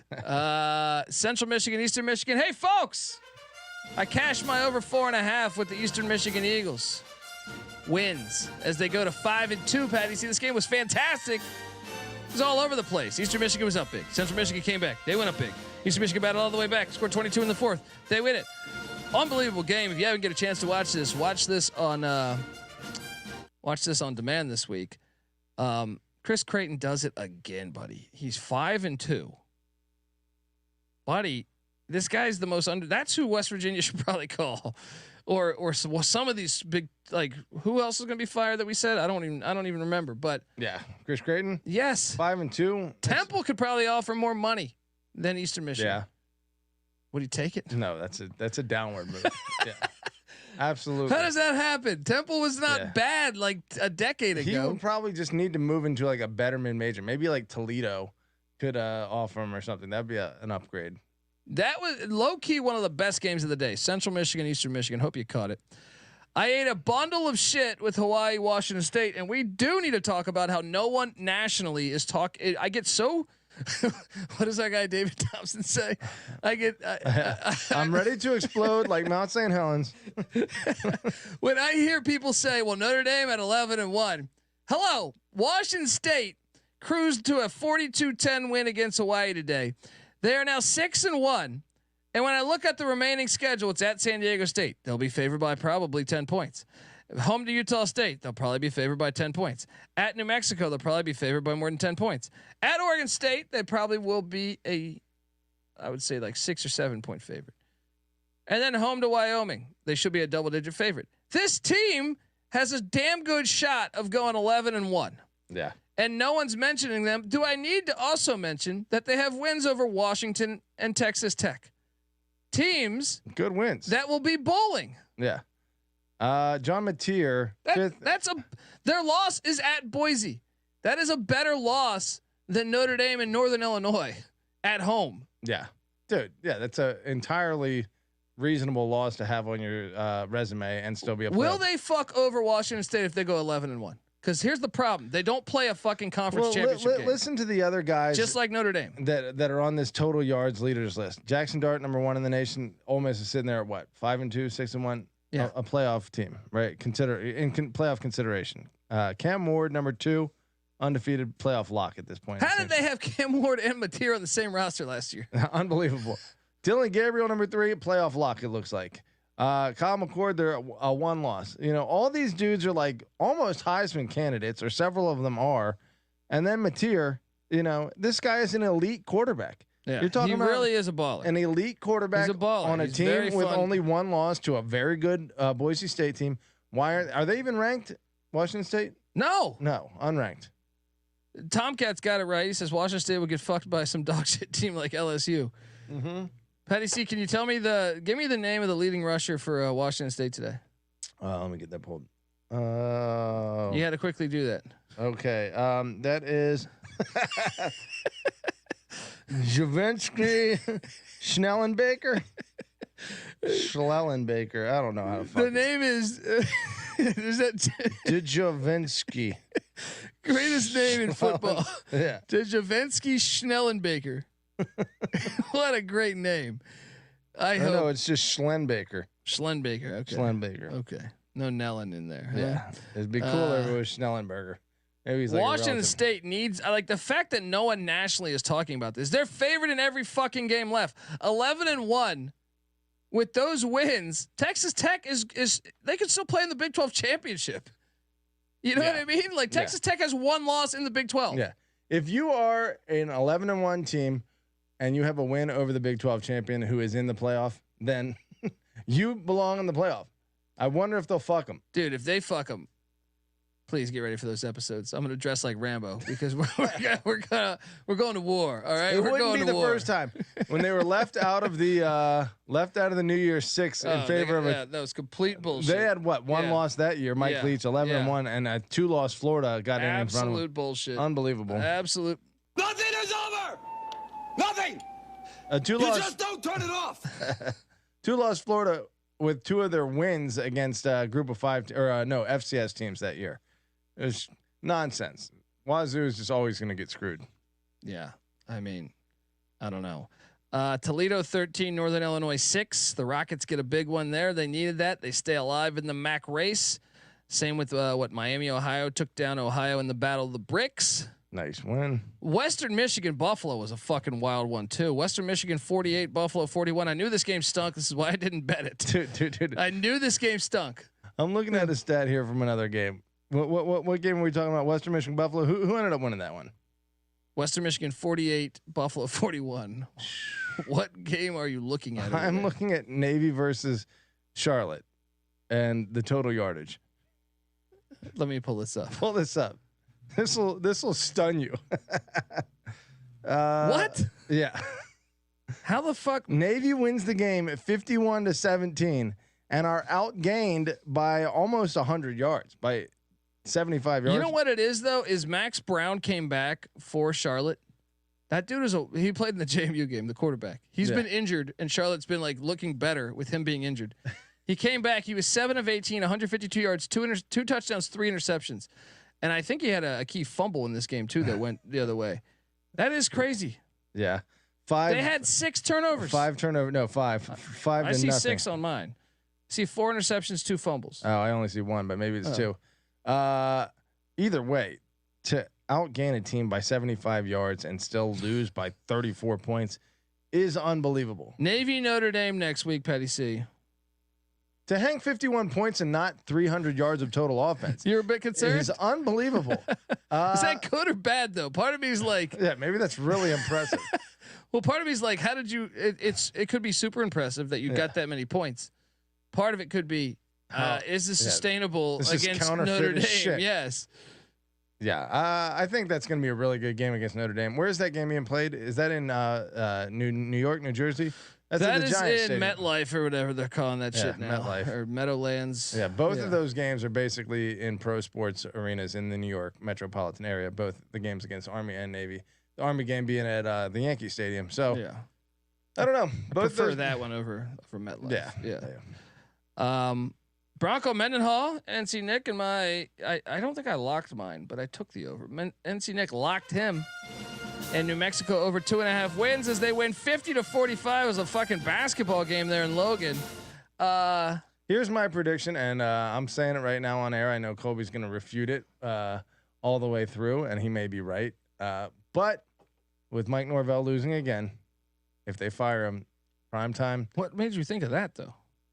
Because we're talking New Mexico, Utah Bronco State. Mendenhall, I think, is going to be on Colorado's radar for that job. And So you think Dion's going to go? So Mike Norvell just got extended. They're going to pay. They're going to pay out $80 million. They're going to get more Saudi money. They'll pay him out. They'll bring prime time and Shadur and Travis Hunter over to Florida State. He'll convince them to stay, and then Florida State will be the national championship. There's a better chance. There's a better chance of Kurt Signetti being president of the United States on November 5th.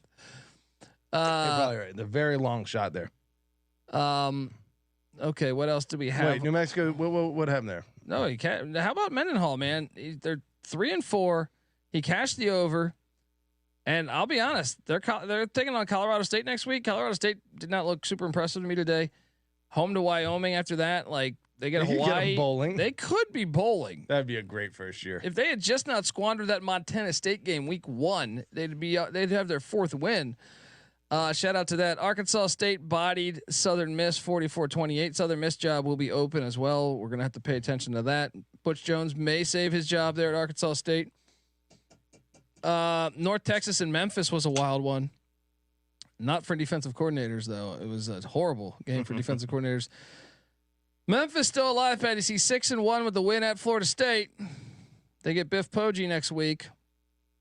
I'll be honest. Memphis is going to be 10-1 heading into Tulane on Thanksgiving. That was a big win right there. That was.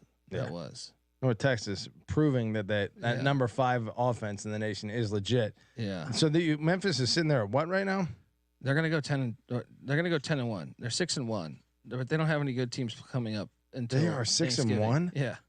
They are under the radar too. Yeah. But Navy beat them head to head. Okay. Yeah. But still, by the Tulane game at the end of the year, depending on what happens in that game against Navy, this game could still be for a American Conference playoff or a championship berth at the end on Thanksgiving. Well, and then how about Mike in the chat? UNLV 33, Oregon State 25. The UNLV battles back. Oregon State was up a decent amount early. UNLV hosting Boise. It's basically at Boise, considering Boise will have the crowd. Whoever in Vegas wins on that Friday night is kind of in the driver's seat for the great story. Playoff. It's a great story. Great game. I mean, when do Army and Navy jump Boise and UNLV for playoff consideration? Should they jump Boise? I don't know. If Boise wins next week, you can't tell me that. Boise should have beat Oregon at Oregon. They played Oregon better than Ohio State did, in my opinion. Let me ask you this: if Army beats Notre Dame, then Army's going to jump Boise, probably, right? Deservedly so, right? If they go undefeated completely, with a win over Notre Dame, yeah. That's the only circumstance, and I don't even think that that's necessarily deserved because Oregon is far better than Notre Dame, I think, or at least considerably better than Notre Dame, and like you said, Boise probably should have beaten them. Yeah. I mean, it's fascinating. Colorado State Air Force was a wild one. Let's be honest. Hail Mary dropped. What if Army and Boise are both one loss and undefeated at the end of the season? Both of them should be in the playoff. Yes. Yeah. That's why you need a larger playoff. 12 is dumb. All right. I've been saying it for years. Shout out to UNLV though, big win. TCU did beat Utah 13-7. Utah's eliminated from any postseason in the Big 12 play. I think you can say with 3 losses now within the Big 12. Patty C. And that's a big win for Sonny Dykes because I know he's on the hot seat. He still is on the hot seat to me, but at least he got that. At least he got that. Nice win there. We forgot to mention that because the game wasn't final at the time. I think that's everything we covered, right? What do we got? I think that's everything. I mean, there were some weekday games. San Jose State beating Wyoming. Did we get that? Yeah, Rice and Tulane. Tulane looked like shit today. Yeah. Tulane won, but it wasn't pretty. And also, shout out to my Trent Dilfer UAB plus 14 as South Florida squeaks one. South Florida. Not only they squeak one by, they're one of their own players punched another one of their players. It was fantastic. Concerns about them. Bowling Green also covered for me against Kent State by a fucking half a point or a point. We didn't talk about one game. Oh, we didn't talk about one game. Lock battle win for me. Did I lock JMU? Yes, we battled on this on Wednesday night. I should have known, and I kind of did know. Georgia Southern wins it outright. Boy. Again, I told you this was going to be a loss. Georgia Southern against either ULM or Louisiana in the Sun Belt Championship. It's a nice game. It's going to be fun. What a bed shitting by JMU. Alonzo Barnett looked like trash for most of the game. The offense looked terrible. I mean, Georgia Southern even was getting cute. They ran 2 double reverse flea flicker plays in a row. Yeah. They didn't do shit on either one, but it's like, dude, you should punish a team that does that. Also, you're right. And I was a genius because they were 10.5 point dogs. And I said, this is a money line play. Georgia Southern, JMU doesn't win in Statesboro. It's just a fact. Yeah. Well, they don't win in Statesboro. 0-6 all time. Got to figure that one out. So that was a great play. Hope you cashed in there. And then also hope you cashed in on a classic that we had in the Dakota Marker. North Dakota State, Cam Miller down the stretch making the plays. The Bison take down the Jackrabbits, Patty C. We will probably see this game again in the FCS playoffs. Awesome fucking game. Beautiful. Hope you tuned in. That is a awesome college football rivalry that should be more. I'm glad it got the national televised spotlight. Yeah. They need to jump FBS in my opinion because that game needs more attention. That's the Red River Shootout of the North. Yeah. It's a great game. Shout out to NDSU. That was a fun game to watch. All right, folks, that's our show. Give Patty C a follow on Twitter at PattyC831. I'm on Twitter at TheColbyD. College Football Experience is on Twitter at TCE on SGPN. YouTube.com/The College Experience. Please also, if you can, 5 stars on Spotify. Please help us out. And look, I know this past week I was at Mountain West College Basketball and WCC Media Days. We have some more content coming out regarding that. So we didn't get the bottom line bombs. We didn't get the FCS picks in. When you dedicate all your fucking time to this, it's incredibly challenging sometimes when you want to do other things. I am in the middle of a move right now. I don't know. I know we'll have the pick show out. The pick show and the DFS show will all be out. Yeah. It's going to be a little tricky for the next week. And I'm going to try to get the bottom line bombs in. I'm going to try to get the FCS in, but I just don't know my schedule. Bear with us. With all this shit happening in my life right now. So, check out the college basketball experience. Check out the college baseball experience, the FCS college football experience. We got it coming. All right. Just be patient over these next 7 to 10 days, I would say. You guys trying are to figure awesome. all this out. Yes. Till next time, this is the college football experience. You better start thinking about yours. And we out of here.